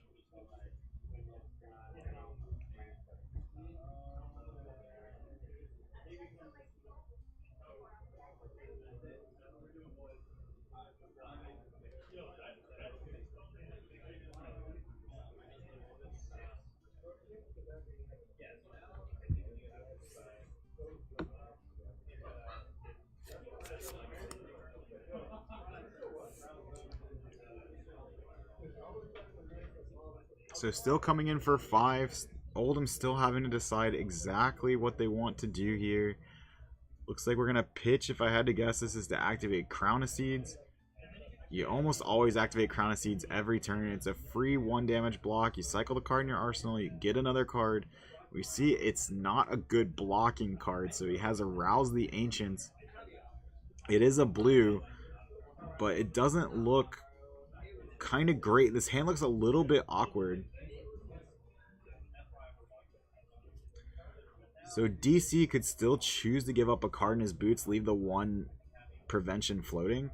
But we're actually going to see he gives up Tunic. So that's going to be 2, 3, 4. So it looks like he's still going to take 1. Yep, still takes 1. We're going to lose the Tunic. And Matt's just going to Arsenal and pass. I think the card he Arsenaled is a Sigil, so we can kind of count Matt's life at 17 at this point. And this is kind of where I think the Dash player is going to just kind of grind out the Oldham a little bit. Because the Oldham, it was kind of close, right? It was 11-11. I mean, that's as close as you can get. It was tied, but... knowing that these sigils were still left in the deck, I've played a lot of Dromai where you have those sigils still left in your deck and you kind of just assume your life points are 9 more than they already are while they're still in the deck. So we see the Rouse the Ancients come in for 5. Does it have go again? Not sure. Probably, if I had to guess. So we're going to block with 1 card, block with the this round's on me, and then we're just going to swing with the Oakenhold again, not fused. It's just 7 damage, and it looks like that all you got. So coming in for one more. 11 to 10 here. Pretty close. If I'm Matt, you're probably playing the Sigil out of Arsenal. Arsenal, the last card. Depends on what's there, though.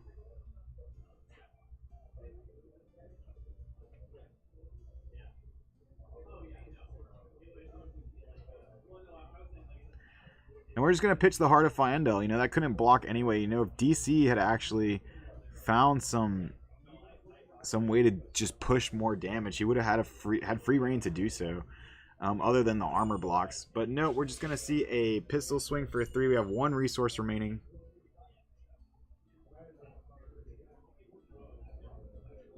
And it's just pistol shot after pistol shot here.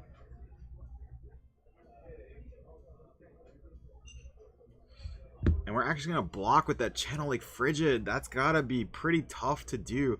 Oh, but we actually have another in hand. But the worst thing about that is that we don't have the ice card to actually keep it around on the field now that we got rid of the first one. We're going to see the Spinal Crush come down, coming in for 9 damage.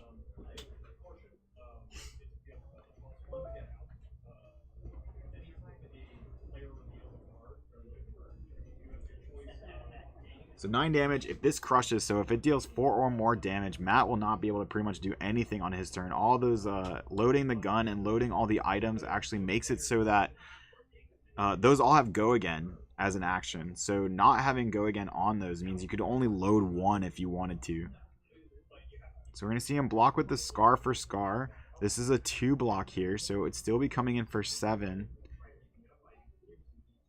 I think there's another Sigil in Matt's hand, so we're going to see the That All You Got, which actually blocks for 3, so that's a 5 block so far, so it'd still be crushing.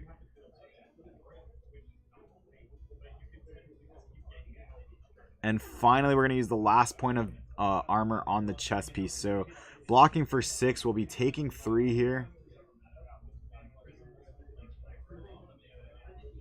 Dropping to 8. And yeah, it's been close. This has been a great game to watch. This is very close.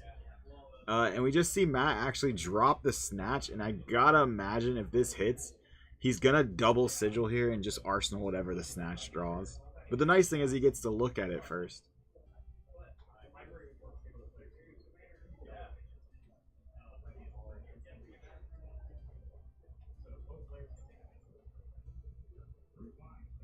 And this is to the point where DC does have to actually worry about damage. The Snatch is going to hit, draw for 1. It's a Whisper of the Oracle Blue, which is just kind of like awkward. Maybe you play the Sigil here. The one in your arsenal, the other Sigil. I think that's the right play here. I mean, I guess it's the same thing, right? Leave the Sigil there as a mystery. And DC kind of just saying like, holy crap, this deck has so much life gain. I wonder how much life Matt has actually gained this match. And here we see the Channel Lake Frigid come down. And before the Channel Lake Frigid resolves, we're going to Sigil in response.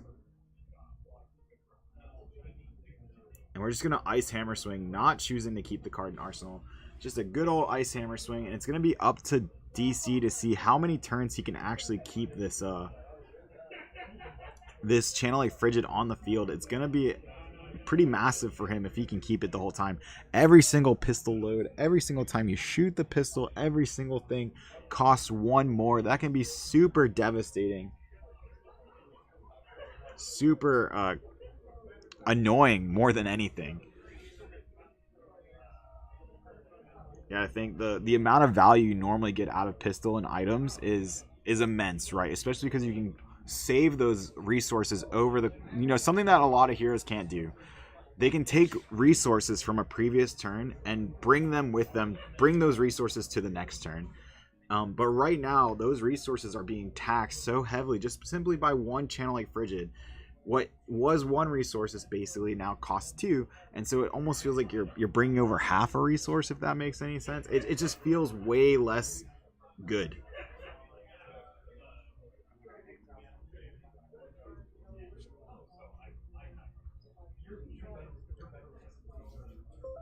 And it looks like DC is not going to be able to get the other card in his pitch, the other ice card.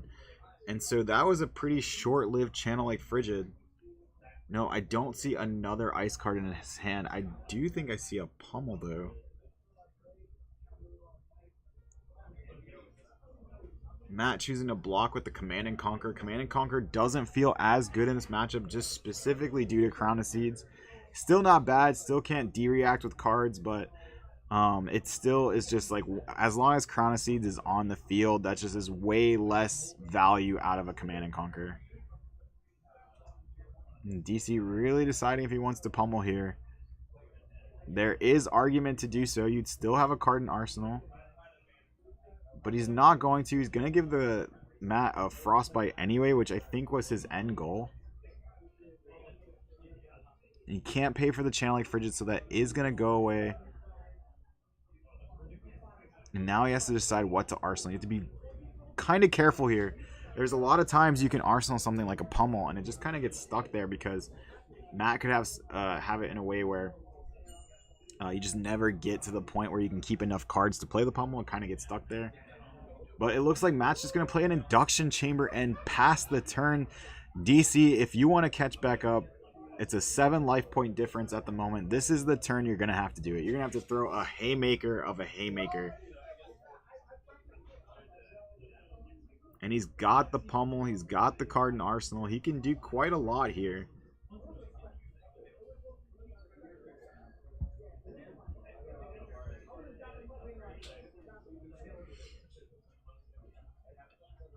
Looking at the disable, deciding whether or not if that's going to be the card that comes in.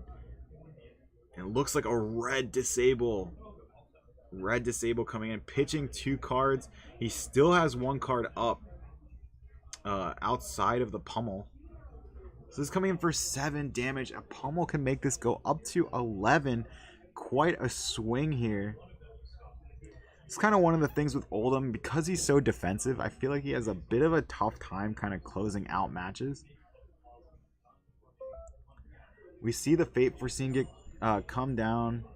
We're already in reaction, so right now this would be hitting for 3. And here comes the Pummel. Red Pummel coming in for 11. So this will hit for 7 and actually tie the game up again. And because it's an attack, Matt's going to lose another card. But no, we actually have 2 more D-reacts. Going to be blocking exactly for 11. That's 2 Fate Foreseens and a That All You Got. Not bringing this back to even. Not able to stop every single point of damage. Not losing the extra card in his hand. But again, you're DC. You have to chew through these defense reactions. Hopefully this turn isn't as good. Hopefully the next turn that you have is better. And here we go. We're just going to D-react, or we're just going to load up the pistol once and just throw the Command and Conquer out there. 6 damage. You can't D-react to it. This is kind of check in a way, in quotes. If DC says no block, he would lose. So that's kind of where I call it check. Not quite checkmate, though, because it's not dominated, not anything like that. We're going to block with 3 cards. Does that mean, are those all 2 blocks? And if you're DC, you have to be a little worried here because Dash fully loaded up with items into the gun. It's just so hard to actually defend against. It looks like we do have a Frosty Hammer coming down, but I don't think that Frosty Hammer will do much. If I'm Matt and these are blues in my hand, I'm probably taking it. But it looks like we are going to block with one of them, take one, get the Frostbite, and if the rest of our hand is blue, we could be looking at what might be the end for our Oldham player.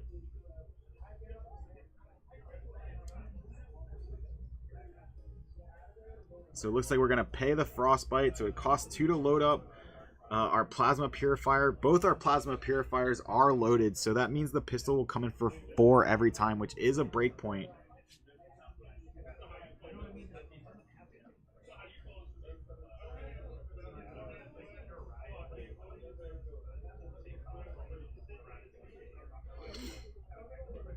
And it looks like we're just, loading everything up here. Swing the pistol for 4. And we're ready to go at least 2 more times. It's going to be 4-4-4. So I think we're going to be sneaking in damage here quite a bit.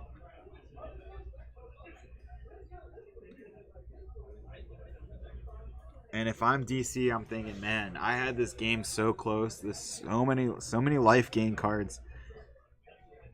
And it looks like that breakpoint's going to come in handy. It's going to be 4 again and 4 again.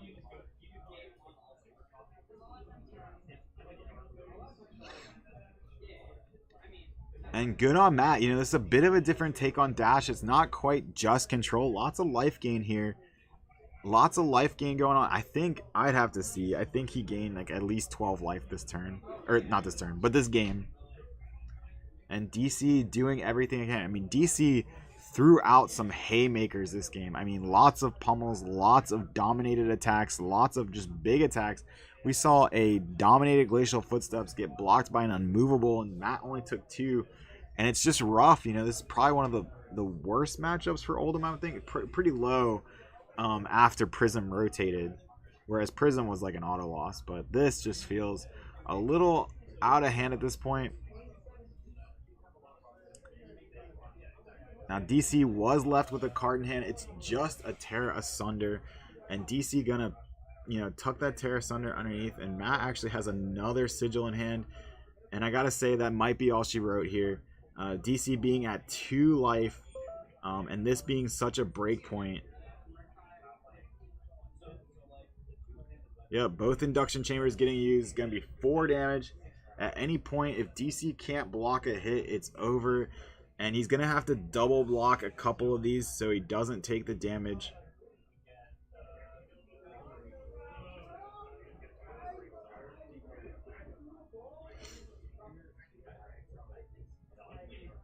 And we're going to Crown of Seeds here. You know, funny enough, with the heat of the match, I forgot about Crown of Seeds. So the first one, he can fully block with just 1 card.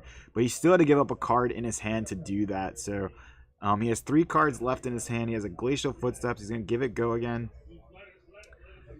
And yeah, he can 1 card block this one, take 1, and then he's going to have to 2 card block the next one and just pass his turn. And I think that's kind of the Dash version of Kodachi Lock at this point.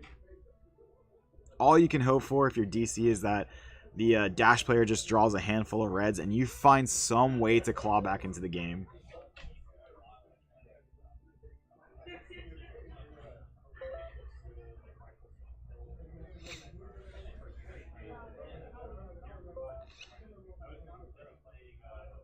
And yeah, there with no go again there. DC had to give up his entire hand. I guess there was some 2 blocks in there. Not sure, but DC gonna draw up. He's at 1 life. We're gonna load up both induction chambers, both plasma purifiers, and the pistol. Activate both plasma purifiers. Shoot the pistol for 4. It's gonna command 2 card blocks. No card in arsenal. No Crown of Seeds this turn. And it looks like, I think if Matt has the resources to shoot the gun 2 more times, it's definitely a win.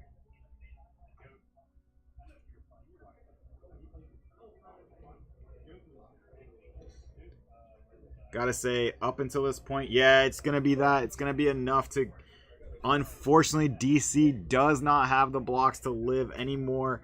He's going to be dropping this game, but that was a great game to watch. It was close for so long, but GG's to Matt. Matt with this life gain deck, and you got to think, I think Matt truly gained about 12 life this game, and so you got to think DC did 40 damage, but between the life gain and all the D-reacts, it just wasn't enough to get there, and Oldhim, though through the valiant effort, he was able to actually get as much damage done as he could. And I gotta say, that was a great game. I gotta say thanks to DC, thanks to Matt for bringing that game. That was I'd love to see the new take on Dash. That was really cool. All the life gain. I don't know. I've never seen that yet. I know Dash has had some crazy iterations recently, like Wombat Dash, very aggro, and then of course DC bringing the Oldhim heat, where he's just like Glacial Footsteps. All these dominated attacks, a bunch of pummels, and it just wasn't enough to get there. But good job to both of them. We have one more round of Swiss. And then we're going to be bringing you top 4. And I think that's going to be a lot of fun. I'm going to put out another blast on top 4. X Factor 99, thanks you so much for joining the chat. If you guys can, please share this stream around. I'd really appreciate it. It's been awesome streaming so far to you guys. We had double digits for so long, so let's see if we can get back up there. And if you can, shop at thehaventabletop.com. I'm going to find out why my bot's not putting that link in the chat. But it's great prices on Flesh and Blood singles, and you can use that promo code to save 10% on all your Flesh and Blood singles at thehaventabletop.com. That promo code being Team ACG at checkout. And thank you guys so much for watching so far. We do have one more round of Swiss, and then top cut, top 4. We'll see. If the Leviah is in a winning in, we're definitely going to throw the Leviah on stream.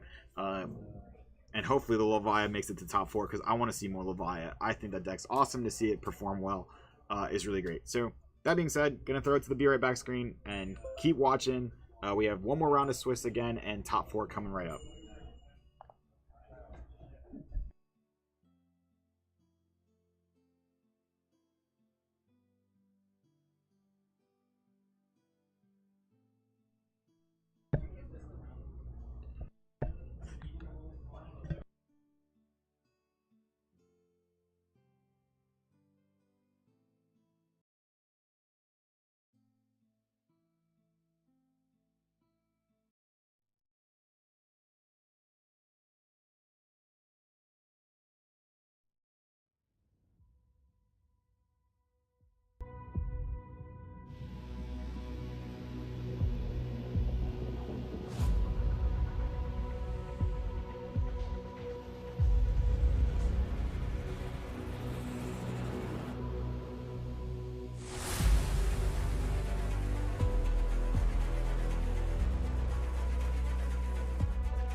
All right, welcome back to round number 4 here at the Haven.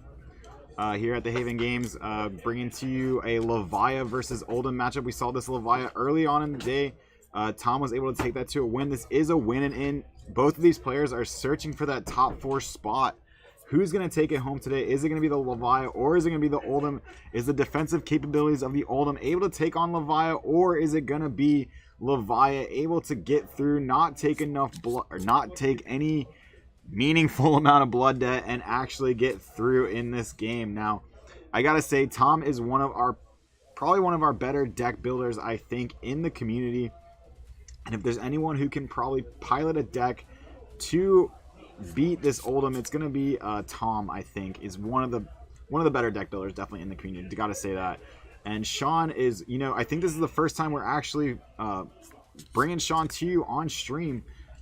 Excited to have him on stream, see what he can do, see what he's going to bring. He's going to bring this Oldhim and see if he can take down Levia. And here we go. Levia is going to play this Blood Rush Bellow. This was huge against Ryan earlier when he was on Rhinar. But see, we're going to see this Blood Rush Bellow come in, discard one of these 2 cards. What's it going to be? Is it going to be the Wild Ride? Wild Ride going to get discarded. So we're going to draw 2 cards here. All those attacks are going to have a +2 bonus. I think Tom wanted to hit one of these Beast Withins. Wasn't lucky. Got hit with the Wild Ride. And we're just going to claw for 5 here. Very typical claw for 5 after a Blood Rush Bellow. You still have 2 cards in hand and the card in Arsenal. This claw is going to have go again. 5 damage each time. It's going to be interesting to see if he decides to swing with the other claw, if he is going to play the attack action.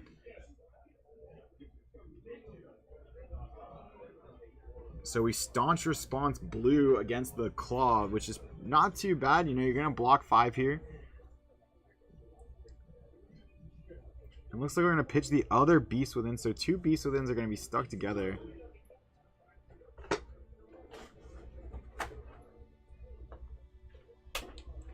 And here we're going to banish, as an additional cost, we're going to banish 3 cards. We might be starting this Blood Debt train a little bit early. So 3 cards getting banished. We're going to see 3 6s all gone. 2 of them have Blood Debt.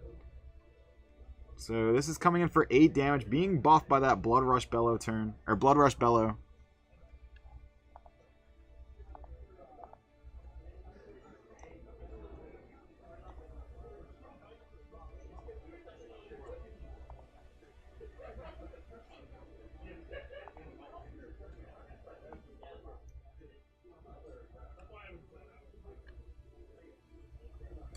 And we're starting to give up armor already. We're going to do as much blocking as possible. And this might even be kind of what the game plan could be for the rest of the game. Blocking, not giving Tom the ability to get cards in his graveyard to be able to take Blood Debt. A lot of these cards have to banish as an additional cost, those 3 cards from your graveyard. And sometimes they don't have...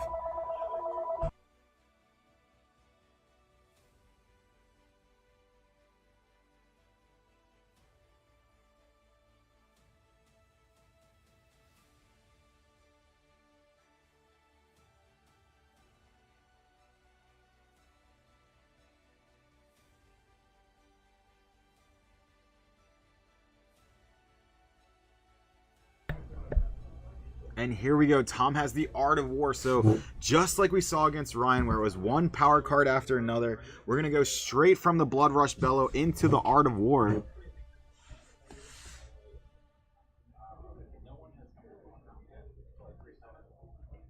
We chose the Go Again and the Banish Draw 2. I think we see Go Again a lot more in Levia than we do in other heroes. A lot of the other heroes will play Art of War as kind of the +1, and because they go so wide, you'll see that +1 get a lot of value, whereas Levia, it's going to be typically 1 to 2 swings, or 1 to 2 attack action cards, so not too much.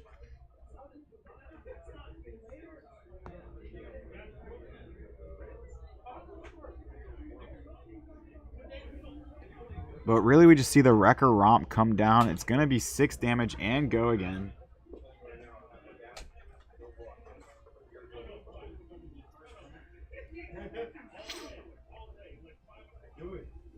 See, Sean has to kind of decide exactly what he wants to do. This is just damage at the moment.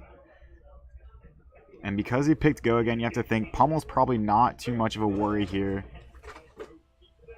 And wow, we actually see that Sean's going to block all 6 and then Blizzard this, actually negating that Art of War in a sense, because I don't think Tom is going to pay for it.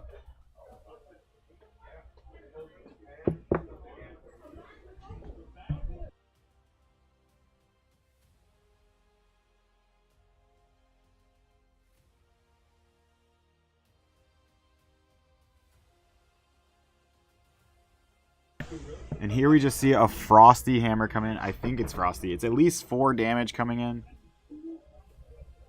That was a pretty great way to mitigate a lot of damage and still send 4 Tom's way. Now, Sean is already missing a lot of armor. He's already used his gloves. He's already used his boots. Just Crown of Seeds and Tunic left. And we know Levia can throw some pretty crazy attacks. Now, Tom does have a lot of options to him. He could block with Scabskin Leathers, and the Crown of Providence. Man, I would love to see Tom actually roll Scabskins on Levia. That's such a gambling play. And we see he's actually running Gambler's Gloves for that reason, because a lot of times you might have to run Gambler's Gloves to kind of go in for the kill. And if you roll a 1 with a bunch of Blood Debt, it could be the end of the game, so...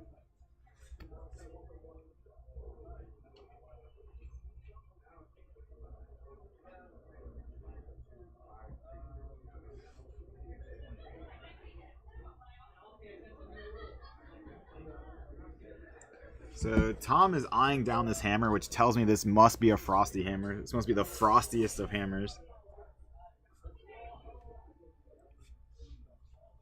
And so threatening a Frostbite, I guess Tom's math at the moment must be pretty on cue, or like on curve. And 1 Frostbite sometimes can be enough to disrupt that. We do see the Art of War, and Art of War costing an additional 1 could be pretty bad.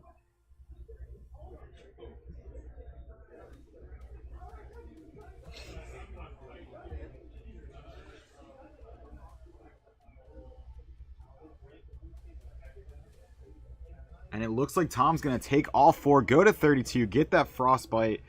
Says, it's not enough for me to give up armor at this point in the game. Way too early, still over 30. And the Frostbite might not matter enough. We're actually going to roll Scabskins to get rid of the Frostbite. Let's see what happens.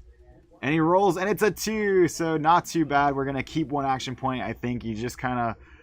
You're excited about that one. You're not excited about it, but you're not like, oh, I take 3 Blood Debt and pass my turn. So we are going to play the Boneyard Marauder.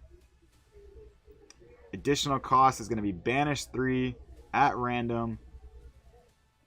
Let's see what he hits. He's going to hit a bunch of 6s, 2 Wrecker Romps, and a Wild Ride. Coming in for, I think this is 8 damage.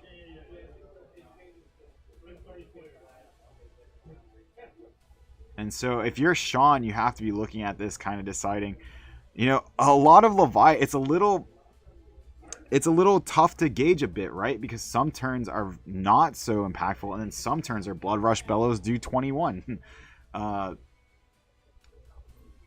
we just see that Sean's gonna block, and he actually has the Fused Oaken Old coming in for 9 damage, fusing with a Autumn's Touch and a Polar Blast, I do believe. And so, yeah, this is kind of great. Now, unfortunately, Sean did miss his tune encounter. Be interesting if they catch it. I believe Tom would probably let him tick it up if he caught it. But yeah, Oaken Old Fused. Sometimes you just get excited. You see the cards in your hand. You're like, I have the Fused Oaken Old. It's ready to go. And it's coming in for 9 damage. And if it hits, you're going to lose 2 cards. And this can be where any of the Guardians can be a little scary for a Levia, because you can play these disruptive cards where you might not have the cards you need to pay off Blood Debt later on in your next turn. But we're going to see Husk get given up. And if there's going to be a card that should be Husked, it will be a Fused Oaken Old. And we do see that in typical fashion, the card that's going to be arsenal is the green-blue card. Green-blue card. It's going to be the Earth-blue card, considering we're going to keep the Ice card in hand, and we're probably going to Crown of Seeds the arsenal away anyway. And it looks like we're rolling Scabbies again. Here we go. 5. I would say that's a 5. If they want to re-roll it, I understand. But it looks like it's going to be 2 action points. Yep, 2 action points. We're going to go with the 5. It did land on 5. And so 2 action points. That's 2 rolls for Scab Skins on Tom. Or looking at Tom. And it's just going to be a Shadow of Blasphemeth. I haven't really seen this card too much.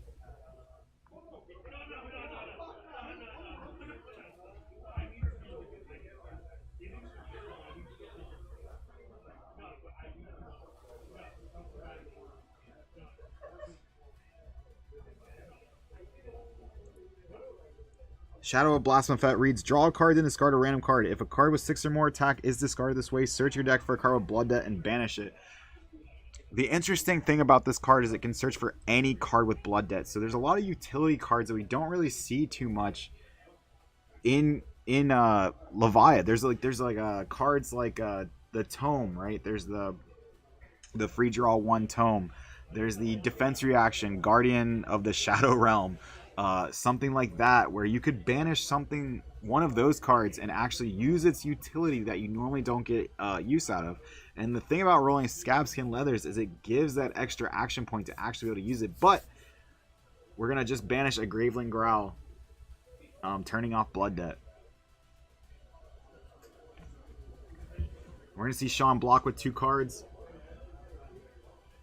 Not taking any damage from that. Keeping his life total as high as possible while still threatening damage. We've seen every turn. And here we go. Just going to play the Graveling Growl from Arsenal. Coming in for 8 or 7 damage. Huge attack here. And I see the Tome of Harvest in Sean's hand. And I wonder if he's thinking, hey, I need to hold on to this because I want to play the Tome of Harvest. And he's doing it. He's going to go to 21, taking the 7. Going to play that Tome of Harvest next turn.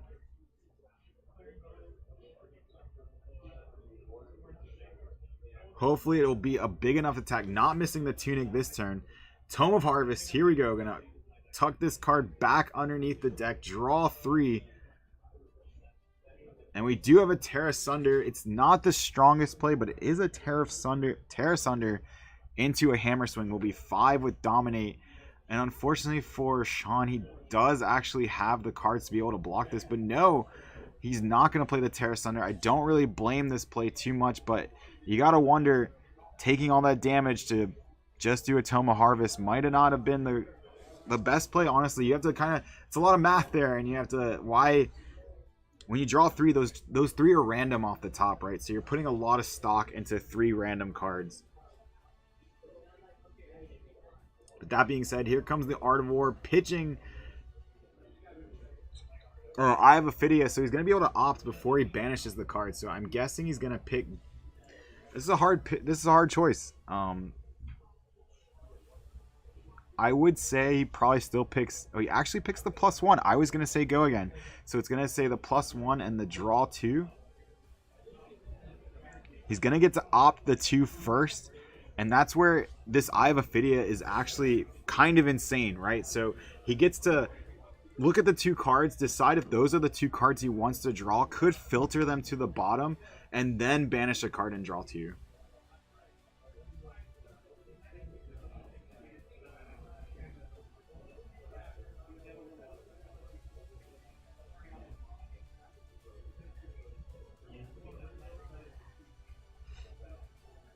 So here we are with the Dread Screamer. Dread Screamer, you're going to say banish 3 cards. If you banish a card with a 6, which he does, if you banish a card with a 6, it actually gains Go Again. It's one of the more strong cards. So it's coming in for 7 damage because of the Art of War buff.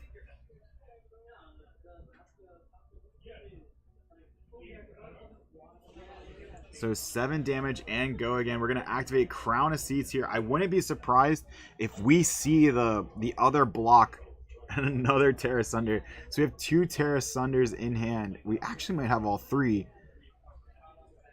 I wouldn't be surprised if we see the Stalagmite actually come out to block. And there it is, blocking for 4. Going to give him the Frostbite.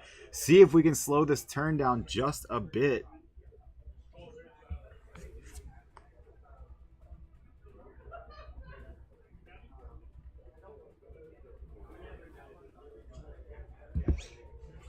see if we can slow this turn down just a bit. But now we're coming in with the Endless Maw, I believe. And we're going to banish 3 cards. We have 2 6s in there. Again, it's kind of one of those things where if Sean wants to, he can start going pretty much completely on the defensive. But it's a little late. He's down by 9. Or actually, yeah, down by 9. We're going to block 9 and take 1.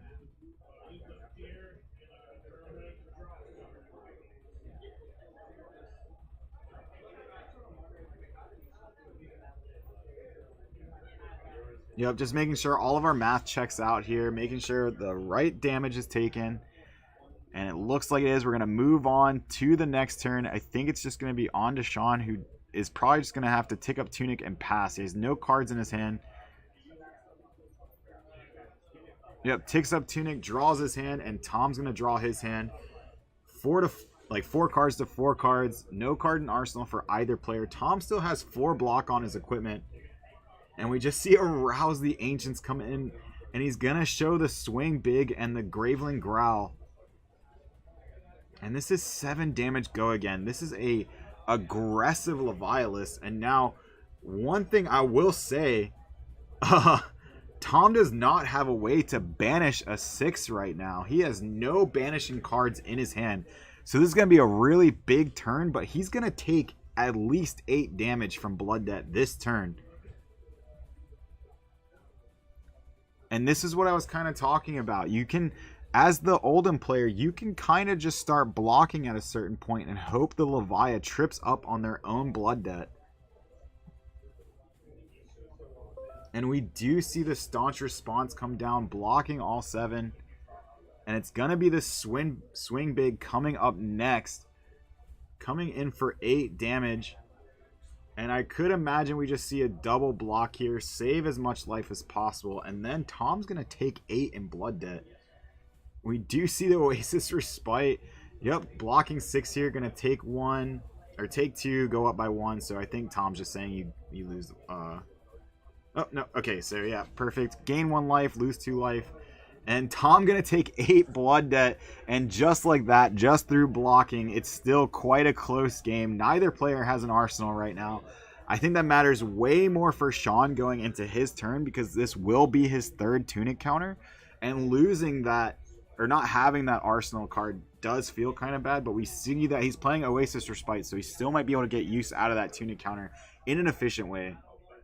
Tom needs to find a way to banish a card with 6 or more attack, because it was not it last turn. And you can only take Blood Debt like that so many times. And just like that, Levia's own effect, not coming in clutch there, actually lets Oldham back into the game. So here we're going to banish 3 more cards. Tom is praying that we hit a 6 here. It's probably mathematically very probable. Should be mostly 6s in there, but there are some. So we see 2 6s, but 2 more Blood Debt cards.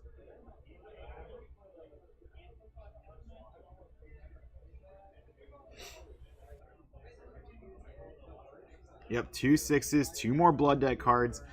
Coming in for 8 damage, 7 damage.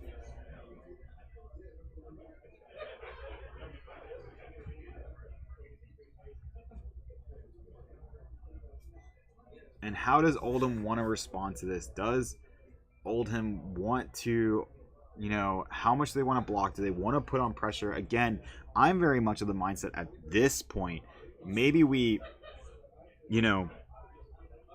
just don't attack. Just block out, see how much life we can save. You're going to make Tom have to get over it. And then at some point, you never know. They could absolutely, again, if you're not attacking, a lot of times they help fill their graveyard by blocking and getting the right cards in their hand. But when you don't have those extra cards in your graveyard, there could be a point where you don't even have the cards in your graveyard to pay for that additional cost of banishing 3 from it. And you just end up taking all the Blood Debt. And now Tom, if he takes Blood Debt now, it's half his life. So he can only take Blood Debt twice ever again. And that's if he doesn't take any more damage the rest of the turn. But we do see the Ice Hammer coming down. We're going to get a double block, one with the Crown of Providence, which is a miss in the graveyard after this, and a Scabskin Leather. So this is the one time he can free block a hammer with just armor. The rest of it will have to come either from his hand or from defense reaction, something like that. But I haven't seen, Tom's been on stream twice now, haven't seen a single defense reaction. So I don't think he's on them. We do see a Blood Rush Bellow, and we actually see he's going to do it. I think he's going to do it. I do see a Doomsday in his hand. He has 10 cards, or 10 Blood Debt cards there. He does satisfy. He satisfies the condition to get out Blasphemous. We're going to see. I want to see a Blasphemous on stream. So Dread Screamer coming down. We're going to banish 3. Shadow Blasphemous is a 6. The Swing Big is definitely a 6. So satisfy the condition. No Blood Debt this turn, but we do add 2 more to Blood Debt. Going to 12 Blood Debt, but it is turned off this turn. We're going to activate Crown of Seeds. Using the Tunic counter. Do see an Erase Face there. Not really sure if Erase Face actually does anything to Levia. I'd have to think about it. Don't know if she cares too much about Shadow. It's usually just the power and banishing a 6. I think we're going to block with 2 cards here. And I think we're going to see the Blossom effect come down. So blocking 5 there. The Crown of Seeds is going to eat up the last point of damage, taking none. And no, we're actually going to see the Doomsday get pitched. This is probably for the best, but really wanted to see that Blossom effect come out. Coming in for 6 damage here. Looks like we're going to block using the Tunic and another card. Take 2. And Sean really wants to keep on the pressure. Keep enough cards in hand to attack. Especially with an Ice Hammer. Try to really disrupt this turn.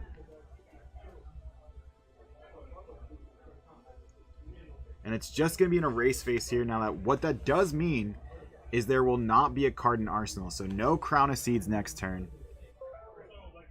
Tom actually going to block with 2 here, and that's what I'm talking about. So that's 2 free cards in his graveyard to pay for those costs.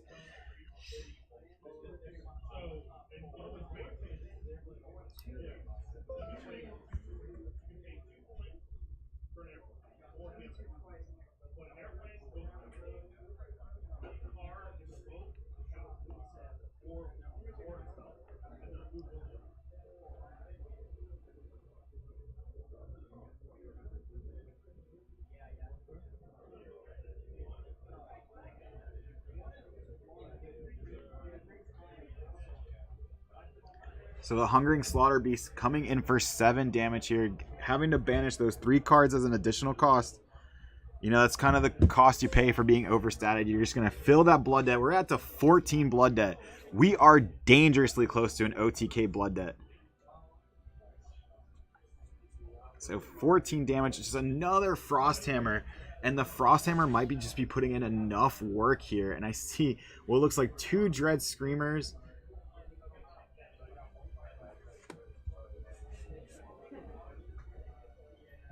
Two Dread Screamers, a Deadwood Rumbler, and Levia Specialization in hand. So Tom's going to take the Frostbite. And now Tom is actually 2 damage away from being an OTK away. So we're going to Blood Rush Bellow. We do have to pay an extra because of the Frostbite. So we're only left with 1 floating as opposed to the normal 2. So banish a random card here. We're going to hit the Deadwood Rumbler. That is a 6, so we'll draw 2. The rest of our attacks are +2 this turn. But we need to banish a 6, so the Dread Screamer might have to come down first to be safe. Because if you get hit with something like a Blizzard on something that has, like, let's say he gets hit with the Blizzard on his claws, it could be pretty terrifying. You'd have to pitch into it. So you have 2 resources floating. We're going to banish 3 random cards. And the Blood Rush Bellow does actually need to go in there too. Does resolve, go into the graveyard.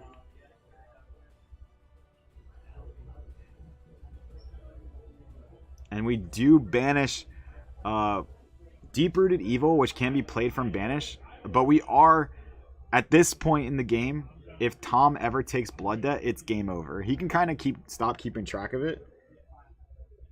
But at this point, he is at OTK blood debt range, right? So if he ever can't banish that 6 and he doesn't kill Sean, the game's over. So Sean gonna block with 2 cards. I wonder if Sean will pick up on that. He's one of our newer players, been improving vastly every single game he's played. He's come here week in and week out. Love seeing him come out, but we'll see if he's actually able to even survive this turn. I do see the Blizzard in his hand, so if I'm him, I think I Blizzard this Claw.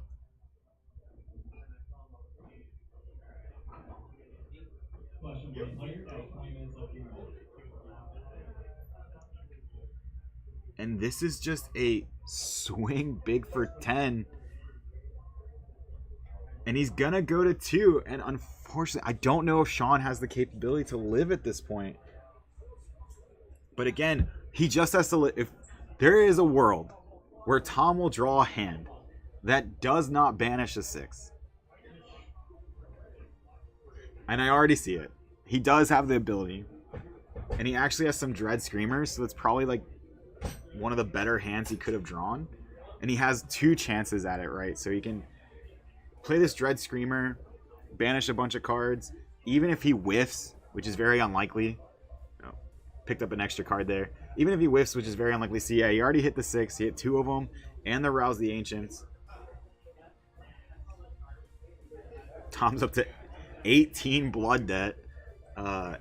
This is still 4 damage coming in. And that's where these costed D-reacts feel so bad when you get into this position. Having to give up 2 cards. And yeah, the Deep-Rooted Evil from Arsenal, I don't mind this play at all. And if I'm Sean, you just block with 2 cards here. You block 6, move on. And Tom saving the Dread Screamer just in case he needs it next turn. Again, if you're Sean, you're holding on. You're hoping you can get to the point where you can just block enough and he whiffs on banishing a 6.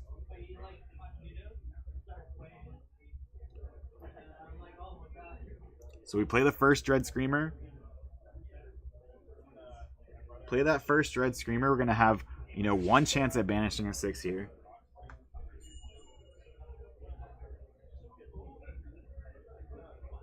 And we do banish the Deadwood Rumbler, the Deep-Rooted Evil.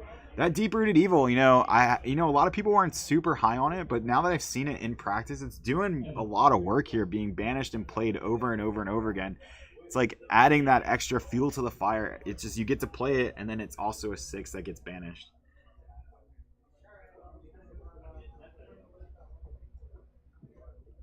So if I'm Tom here, I think I just play one of these Graveling Growls.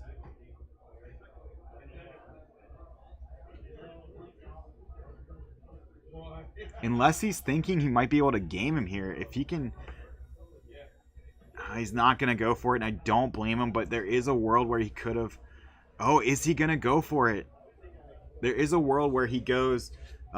plays the Dread Screamer that's in his arsenal. Sean has to probably block with the last 2 cards in his hand, and then he just claws him for game. That is definitely a possibility that could happen. But you got to think, if you're Tom and this doesn't work, you put yourself in a very precarious situation where you don't have the cards in your graveyard to banish. And so he's going to take the safer route, and we're just going to play the Deep-Rooted Evil, put that back in the graveyard. And yeah, we got the last 2 cards out of hand.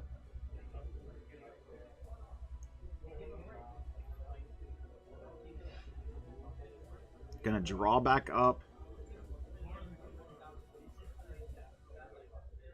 Oh, and see, this is where keeping the Dread Screamer in Arsenal was clutch, because his hand does not block. Or I'm sorry, block. His hand does not banish a 6 right now.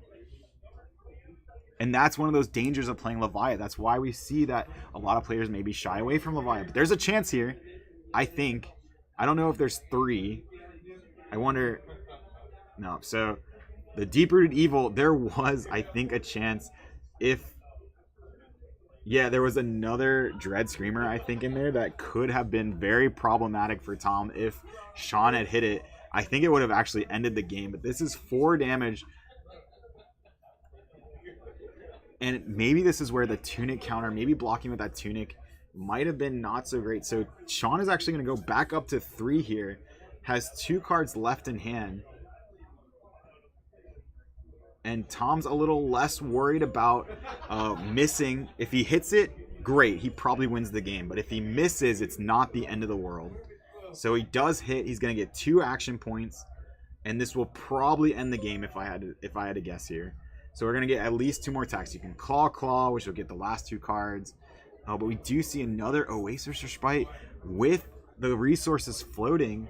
And he's going to use one of those action points on the Tome. And what the Tome does also is that it's another miss in the graveyard. And this is kind of a weird hand. He just has a bunch of Graveling Growls. And we're just going to pitch into another Graveling Growl. This is 7. And so the crazy thing here is that Sean actually has another Oasis Respite. And he can just block here. So he's going to go back up to 4 life. And block here and not take anything. So Sean is hanging around and really hoping he can just trip up this Leviathan and have the Leviathan die to Blood Debt. This has been one of the more awesome games to watch, I think. This is a great... I'm so happy that this game ended up being the final game of Swiss. And we still have top 4 after this. But this is amazing. This has been so fun to watch.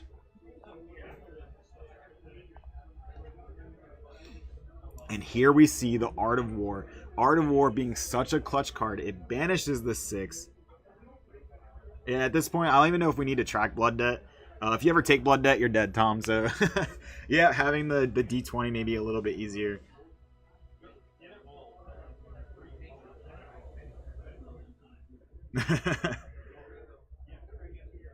And we're going to draw 2 here. I think he would have picked Go Again or... I would imagine he picked Go Again. He didn't grab the Go Again token. Could be the +1.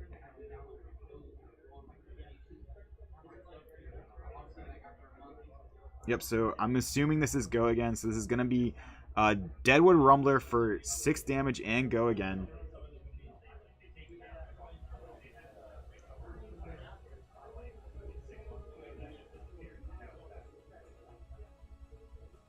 And where Sean was clinging on to 2 life, now he's at 4, holding on. All he has to do is just get to a point where Tom just doesn't have the resources, or he whiffs on banishing a 6. But being able to opt with the Eye of Ophidia kind of helps Tom kind of further that game plan of not doing that and not dying to your Blood Debt.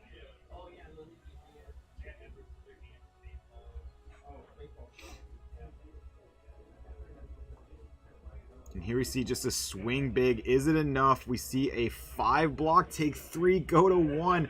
Holding on for dear life. Sean is doing everything he can to keep himself alive. That deck is getting pretty low. I'm going to Arsenal a card. I think that is a banishing card.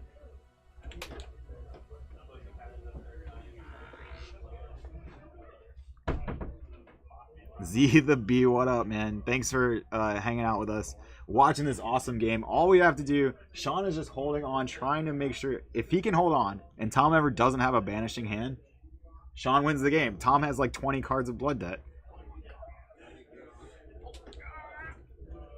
Oh my god! Oh my god!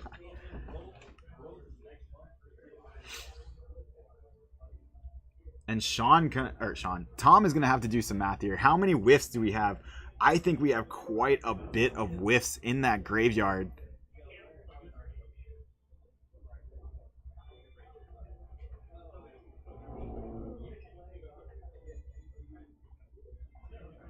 We're going to roll Scabskin Leathers. Here we go. He rolls a 2. It's only 1 action point. Is he going to crack the Gambler's Gloves? Do you think about it? Maybe not. I think you can play the Rouse the Ancients, maybe show 2 cards, and then just try to kill him that way. You only have to get in 1 point of damage. Super risky here. That roll of the Scadskin Leathers could have ended the game.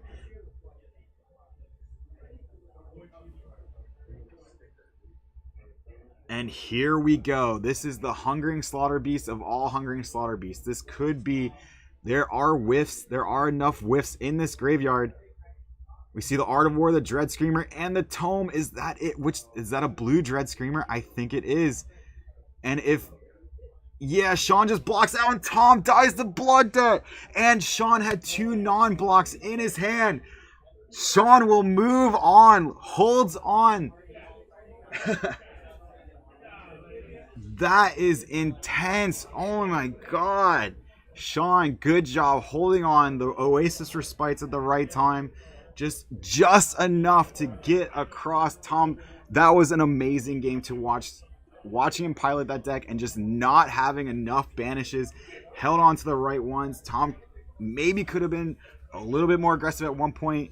Decided to take the safe route and just held, and Sean just able to hold on, win the game, and I believe that does put him in our top 4.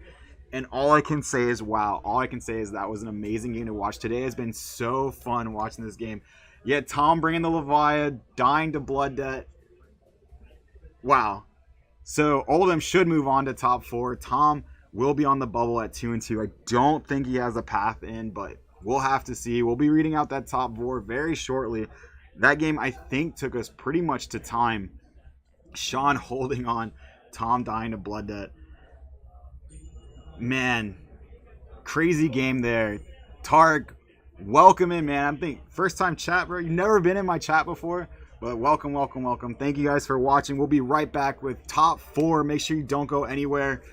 Crazy game. I'll be reading out top 4 as soon as I know. We'll have that top 4 game coming up very shortly. Don't go anywhere.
So we have our top four, and the top four is a Fi, an Icelander, so it's Fi, Icelander, Viserai, and Rhinar. And so the top match that we're going to start with is going to be Ryan on Rhinar and Alex on Icelander. Super excited to bring you this one. I'm going to start pulling up the match. And yeah, I mean, it's such a good spread of heroes. I mean, I love this meta. So we have an Ice hero. We have Alex saying, hey, can I play Crown of Seeds and Icelander? It's probably, I don't even know if that's good. You would never have an Arsenal card. Gotta fix these names.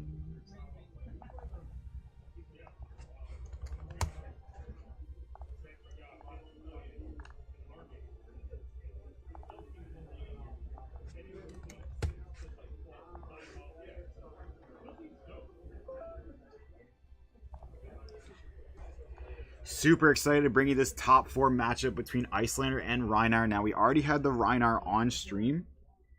This was, I think it was like round, oh yeah, it was round number one. Ryan lost round number one. He went, and then he finished the tournament X1, went 3-0, got into the top four, playing for that Yoji. Let's see what he can do. And then Alex hasn't been on stream all day. Funny enough, he's been playing right next to the stream table.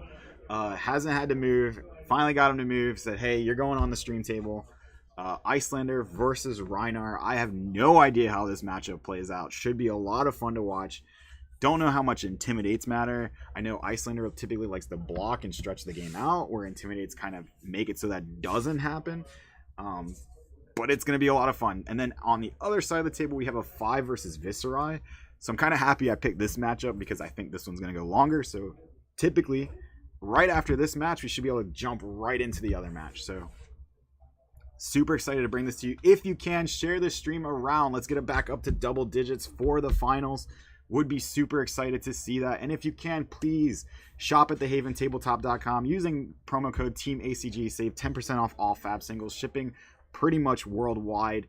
And that promo code works on pretty much every Fab single. So you can save quite a bit of money, and their prices are already pretty competitive to TCG players. So usually with the promo code, you're coming in under TCG player, getting it all from one place, getting it secured. So that being said, I want to thank the Haven Games for having me here all day long, streaming every single Saturday, bringing you every single locals from the Haven. Super excited to bring you this Rhinar versus Icelander matchup. Now, I believe the Icelander is actually the high. I believe the Icelander is actually the high seed, so they will get to pick here whether or not they want to go first.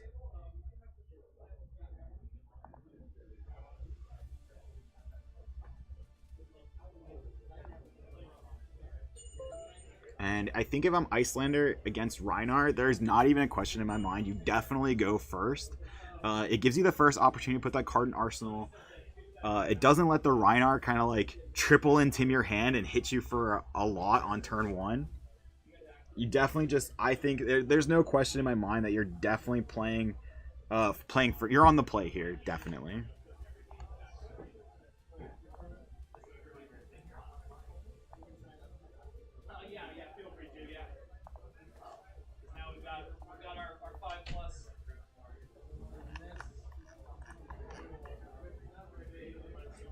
So it looks like we're just about all done with siding. Trying to think of like exactly like Ryan actually brings out the giant dice. I think he got this on a road trip to like one of the callings, and I think Alex actually bought it for him. So it's kind of, I don't know if it's insult to injury or if it's respect. Actually having the dice on stream that was a gift to you. So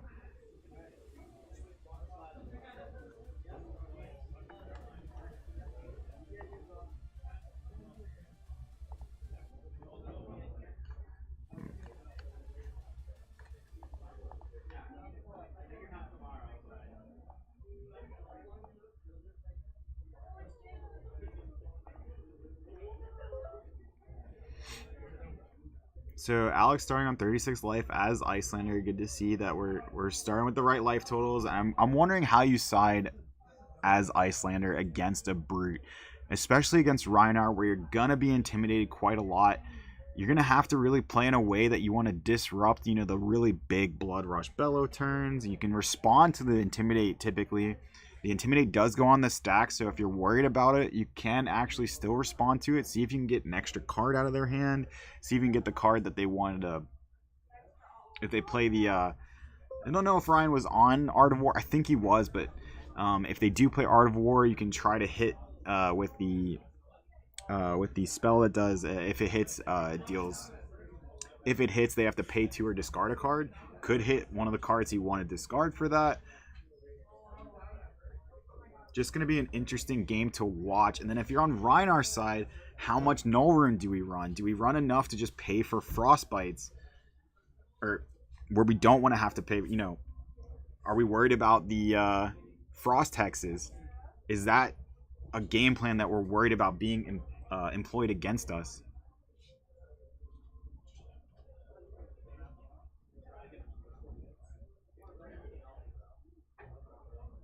And here we go. Decks are presented to cut, flipping over the armor and equipment, and looks like we are getting ready to start. So Rhinar actually has quite a bit of Null Rune. It's not just Null Rune, but quite a bit of they can kind of cheat around with how much Arcane Barrier they have. They do have that Skull Horn, which came out in Crucible of War.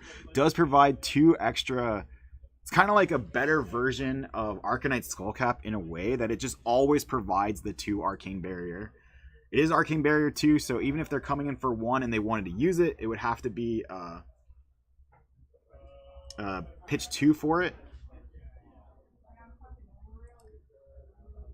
But that being said, here we go. Alex should be on the play here if I had to guess. He is the high seed. He does get to choose.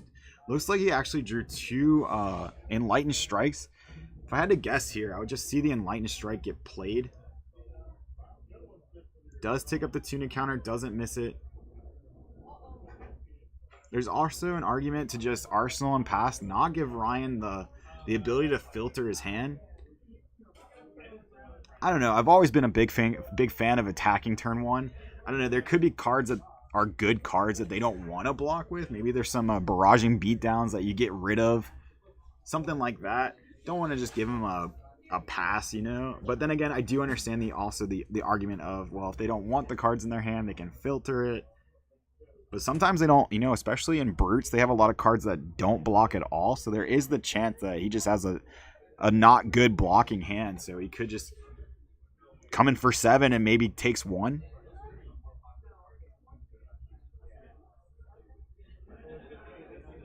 And I think that's exactly what we're going to see here. We're going to see, oh no, 5 and go again. And then Reiner actually going to have to block with 2 cards. One of them, Fandol's Fighting Spirit. And then we're just going to come in for 8. And there you go. Ryan leaks 2 points of damage turn 1. However, Alex not going to have an Arsenal card, but he does get Reiner to leak that 2 damage.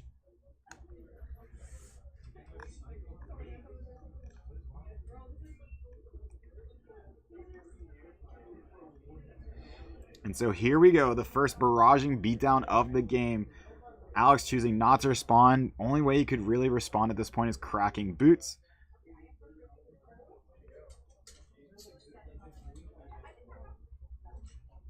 And so Alex has 2 cards in his hand. I think one of them looks like...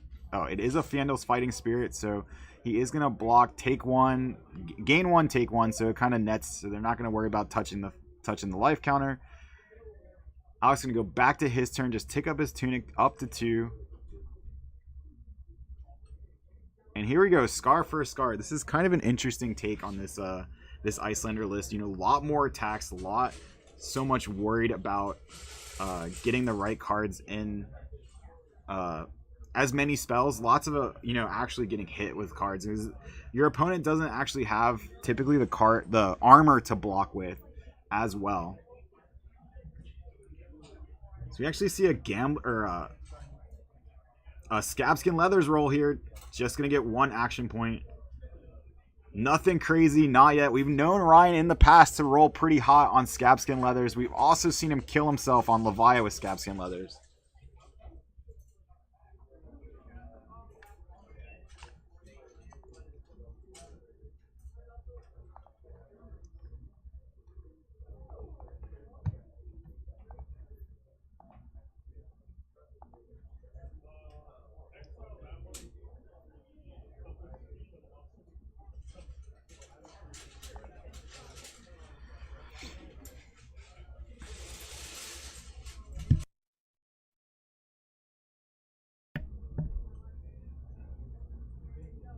Not too big of an impactful turn there from Ryan. You know, able to get in a few points of damage. Alex still has his card in arsenal plus the tunic counter now. And we see just the Fiendo's Fighting Spirit coming out, coming in for 6 damage. I already love this card in this deck. It's been so good. You know, swings. It swings for 6, and he gains a life, and Ryan's going to take it. That's a 7 damage swing on 1 card. Alex still has the card in arsenal. He still has the tunic counter. Alex draws up to a Channel like Frigid. Now he does have the Brothers in Arms, and he's going to be hoping to keep it around. So here is the single Intimidate from Reinar, but not from... Now, this is all on the stack. So a Reinar Intimidate is on the stack, and Blood Rush Bellow Draw is on the stack. So we see an Emeritus Scolding come out. Not sure on the color. I think this is a red one. Oh, it looks like it's just... Oh, it's just blue. Of course, it came from Arsenal. It's just blue, so it's going to come in for 4 damage. Alex deciding whether or not he wants to keep going here, but he's not going to. He's going to keep that resource floating.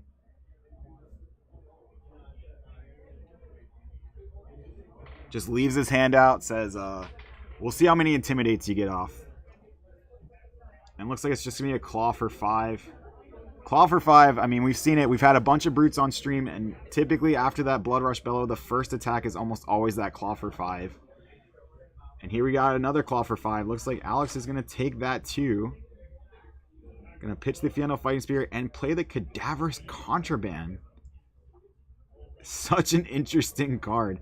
Alex is going to block the last 2 cards in his hand. An Emeritus Scolding. Use the Tunic counter and the Resource Floating to hit for 3 with the Waning Moon. Keeping it close. Keeping it 24-24.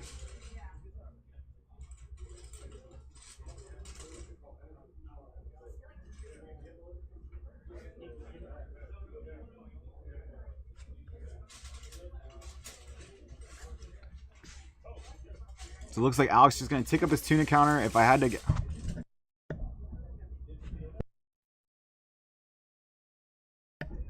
guess, I think he's just going to Arsenal that last card in his hand, but I think that's the Brothers in Arms. It's not really the greatest card to Arsenal. He might not even actually do that. Could see him keeping the card in hand. No, we're just going to Coronet Peak. That is probably the best use of it. I mean, Coronet Peak, get a card out of Ryan's hand. You don't want to Arsenal the Brothers in Arms. It does nothing there unless you, like, she's not even playing Art of War, but if you, like, defensively Art of War the Brothers in Arms as a defending card from Arsenal, it's never going to happen. So definitely don't want it there. We're going to pitch. We're going to Alpha Rampage. So we're going to intimidate 2 cards, one from Alpha Rampage, one from Reinar, coming in for 9 damage. That Reinar specialization, original Alpha card, coming in for 9. Alex does have 2 cards left in his hand. The start of his turn. I think one of them's a Frost Hex. Could see that get Arsenal. One of them's a Freezing Point. I think it's just a Freezing Point. We're going to pitch the Freezing Point. Coronet Peak here. Get another card out of Ryan's hand. Hopefully hit him enough to where the discarding as extra cost is not so great. See the Massacre come down as the pitched card.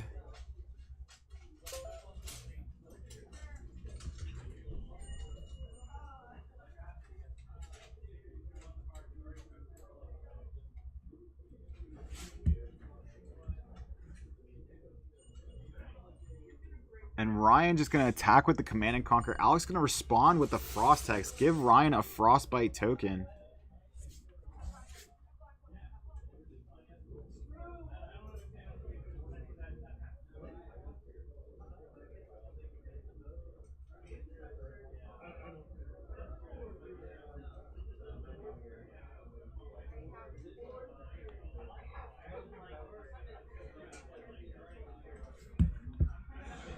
And wow, Alex able to block with the Brothers in Arms after the Frost Hex, still Waning Moon, and it's going to be close. It's 21-17 going into Alex's turn. He still has that card in hand, and Ryan has 1 Frost Hex, which is a part of the puzzle that Alex has to get to.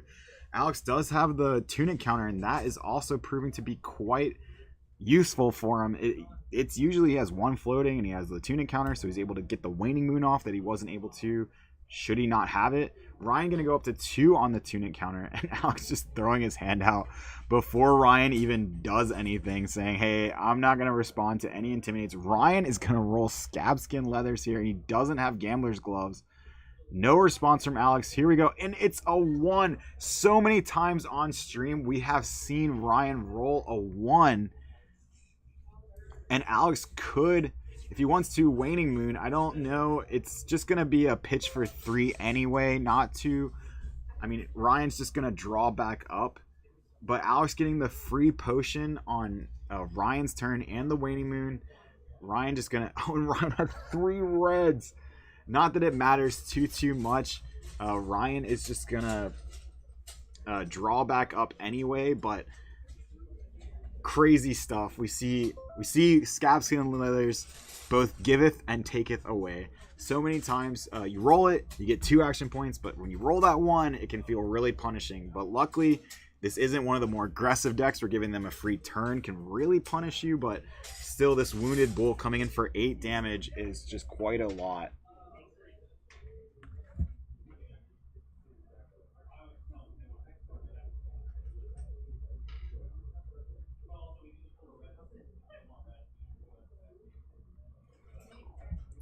So here we see Ryan really loves this Cadaver's Contraband. I'm wondering what he would pick if it does hit.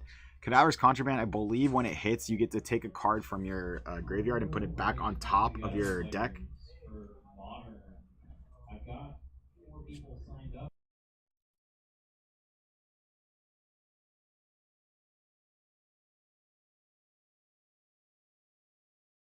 So Alex going to block with the Hypothermia, the Coronet Peak, and his gloves, using the Tunic counter to pay for the gloves. And then we're going to see him Frost...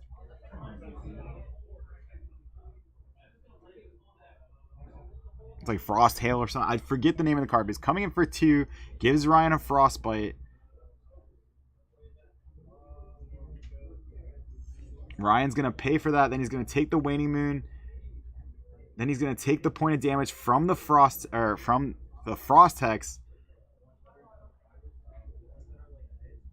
the Frostbite token. 15 to 17. Super close the whole time. Now this is just 4 damage. Does not have Go Again. Alex is actually ahead in life at this point. So Ryan could probably just block with 1 card we see. And Alex is going to Arsenal. I like that Alex put we have these Go Again tokens that we signify that as Go Again. Alex actually took it and put it upside down, saying it doesn't have Go Again. Go Again token is upside down. So Ryan has a 3-card hand. He's going to play the Barraging Beatdown. Alex has a chance to respond here should he choose to. And he's going to play that Channel Lake Frigid on Ryan's turn. This could be super crippling. Now the next thing that Ryan does is going to cost 2, and then for the rest of the turn it's going to cost 1 more. So now we're going to let this Barraging Beatdown resolve. Ryan's going to pick the middle card randomly, of course. We do have the Channel Lake Frigid, and Ryan is going to actually just claw here. Pays for the Frostbite. Shouldn't have the Frostbite anymore. So he's threatening either 4 or 7. Alex would have to block with the last 2 cards in hand to keep it to 4. Could be thinking about pushing damage instead here. Does still have the potion. We had the potion get played about 2 turns ago.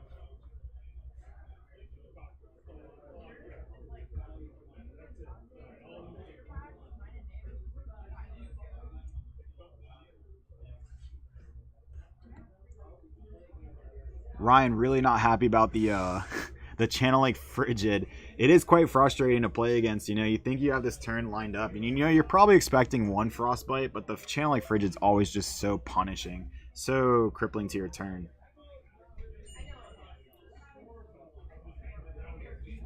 Alex really having to decide exactly what he wants to do in terms of, does he want to block this or does he want to push more damage?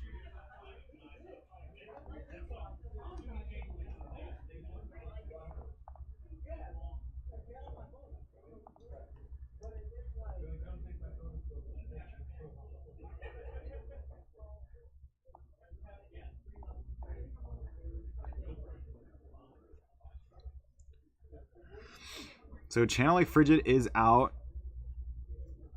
Alex is going to play this Ice Eternal. How many did he pitch into it? Looks like it's going to be 1. So he's going to get 2. And it is fused.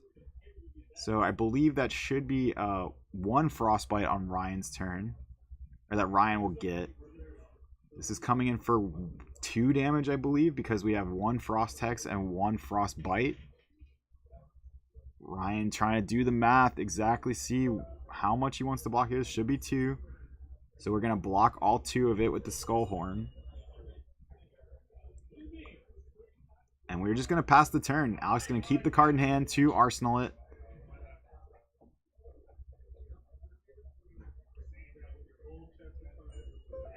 Channel Lake Frigid does stay on the field for another one of Ryan's turns. We're going to pitch. Play Savage Swing, discarding.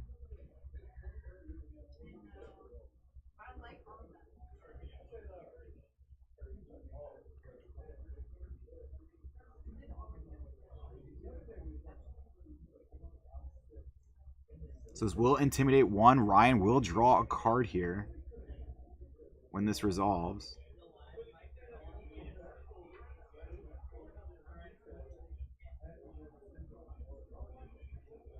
So coming in for 6 damage. Alex is at 10. Ryan at 14. Still anyone's game. We're in Blitz health at this point. This could very much be a Blitz health total where it's like pretty early on in the game. We're going to block with the Ice Eternal. Maybe take 3 here. Alex saying this is okay. Yep, taking 3.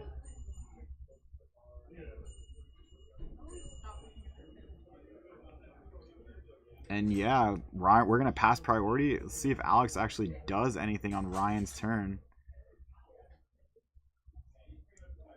I do see a Heart of Fyendal in Alex's hand, so it's going to be at least 1 life. Alex is going to pass the turn, so we are going into Alex's turn at this point. Pick up the Intimidated card. We have a card in Arsenal. We do have the Channel Lake Frigid. It will be interesting to see if Alex is able to get 2 ice cards in his pitch. I don't think so. One of them is a Channel Lake Frigid.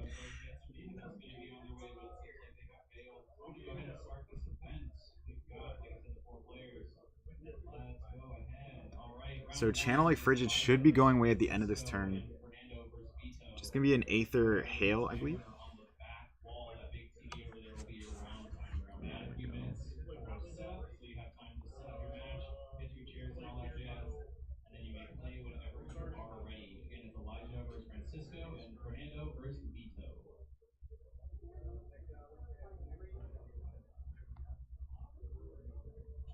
So coming in for 5 damage, Ryan can block up to 3 of it. So no matter what, he's going to at least take 2 here. Yep, Ryan going to take 2. Actually taking 3. He had 2 reds in hand. Only decided to block 2 of it.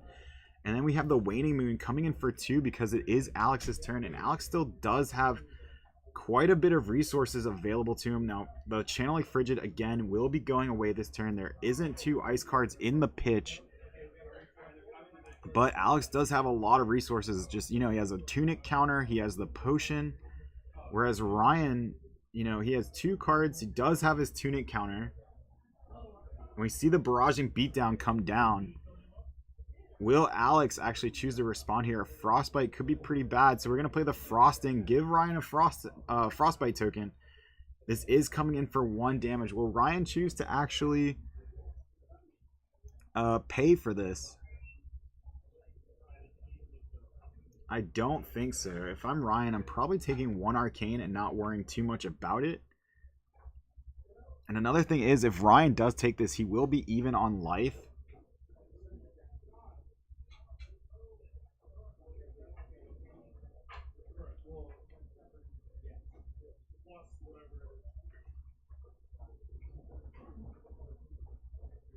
And yeah, so we're going to use the Tuning counter before the Frostbite resolves. Use that Tuning resource to pay for the 1 damage, but I did see a Fyendal's Fighting Spirit in Alex's hand. But we're hoping that this is come in for enough damage. Now, this is where I kind of think that against Icelander, maybe siding in not Ravenous Meat Axe, but Reinar's signature weapon, the Romping Club. I think siding in Romping Club because I don't know how reliable it would be to get double claws off against an Icelander between Channel Like Frigid and all the Frostbite tokens. I think that maybe it's something to think about, maybe just playing Romping Club. And now we see that Alex actually has the Final Fighting Spirit to block this with, so he's gonna gain a life.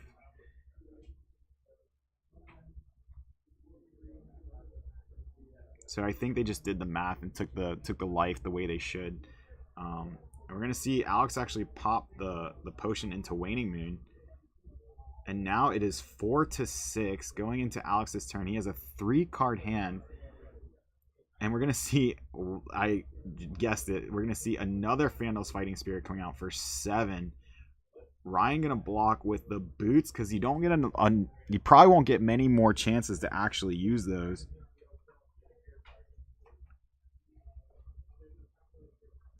So much life gain just from these Fandle's Fighting Spirits. And Ryan going to block with a Command and Conquer, and I can't see the other attack underneath, but if it's a brute attack, probably blocks for 3, so going to block all of it. Ryan keeping his life total as high as possible at 6. Now, if he wants to, he can just attack, but he has to be worried because a Frostbite token is damage to him if he can't clear it.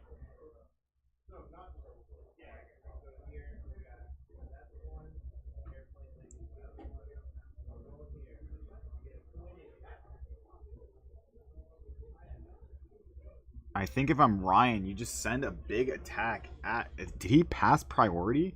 Ryan is actually maybe thinking of... Yeah, he just passes priority. Gives Alex a free turn. Don't know how I feel about that one, unless he really just didn't have anything he could do, but he might have only had reds in hand as well, and I don't know what his arsenal card is. I think we see the Aether Ice Vein. Coming in for 5, it is fused, so it's going to be 5 Arcane. Ryan can only ever block 3 of it unless he has an Oasis Respite.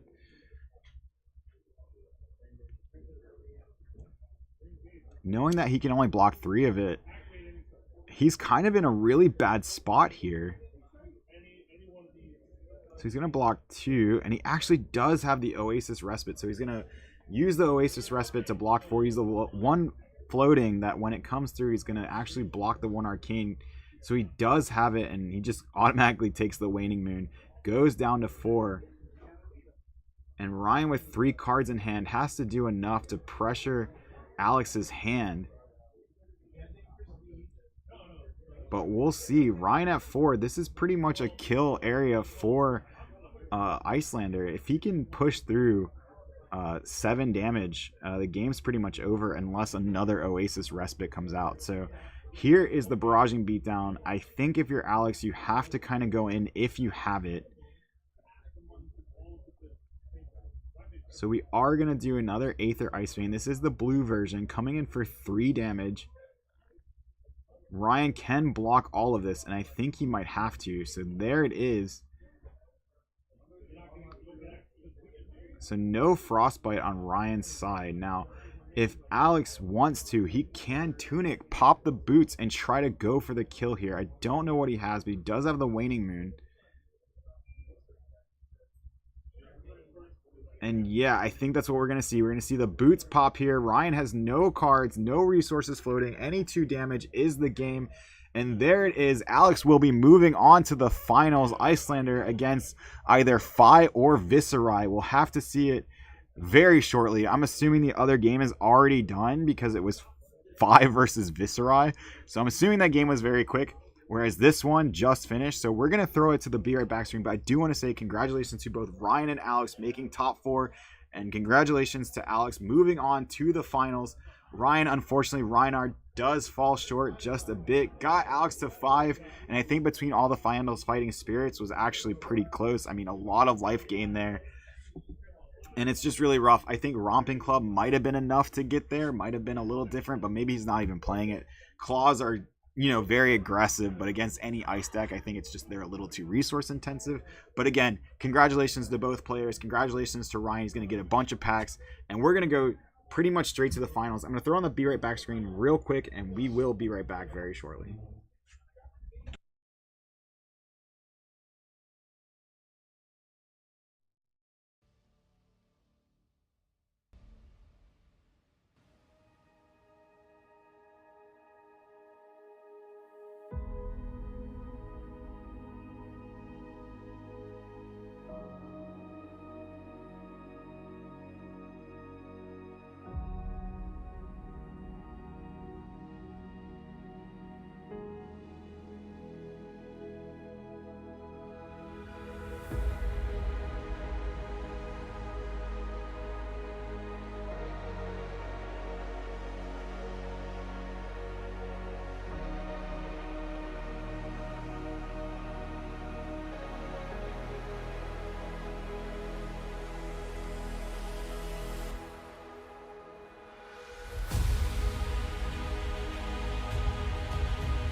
So, I hate to end it this anticlimactic, but funny enough, the person who won the other semifinals match just conceded. So that's all it is. Alex is actually your winner.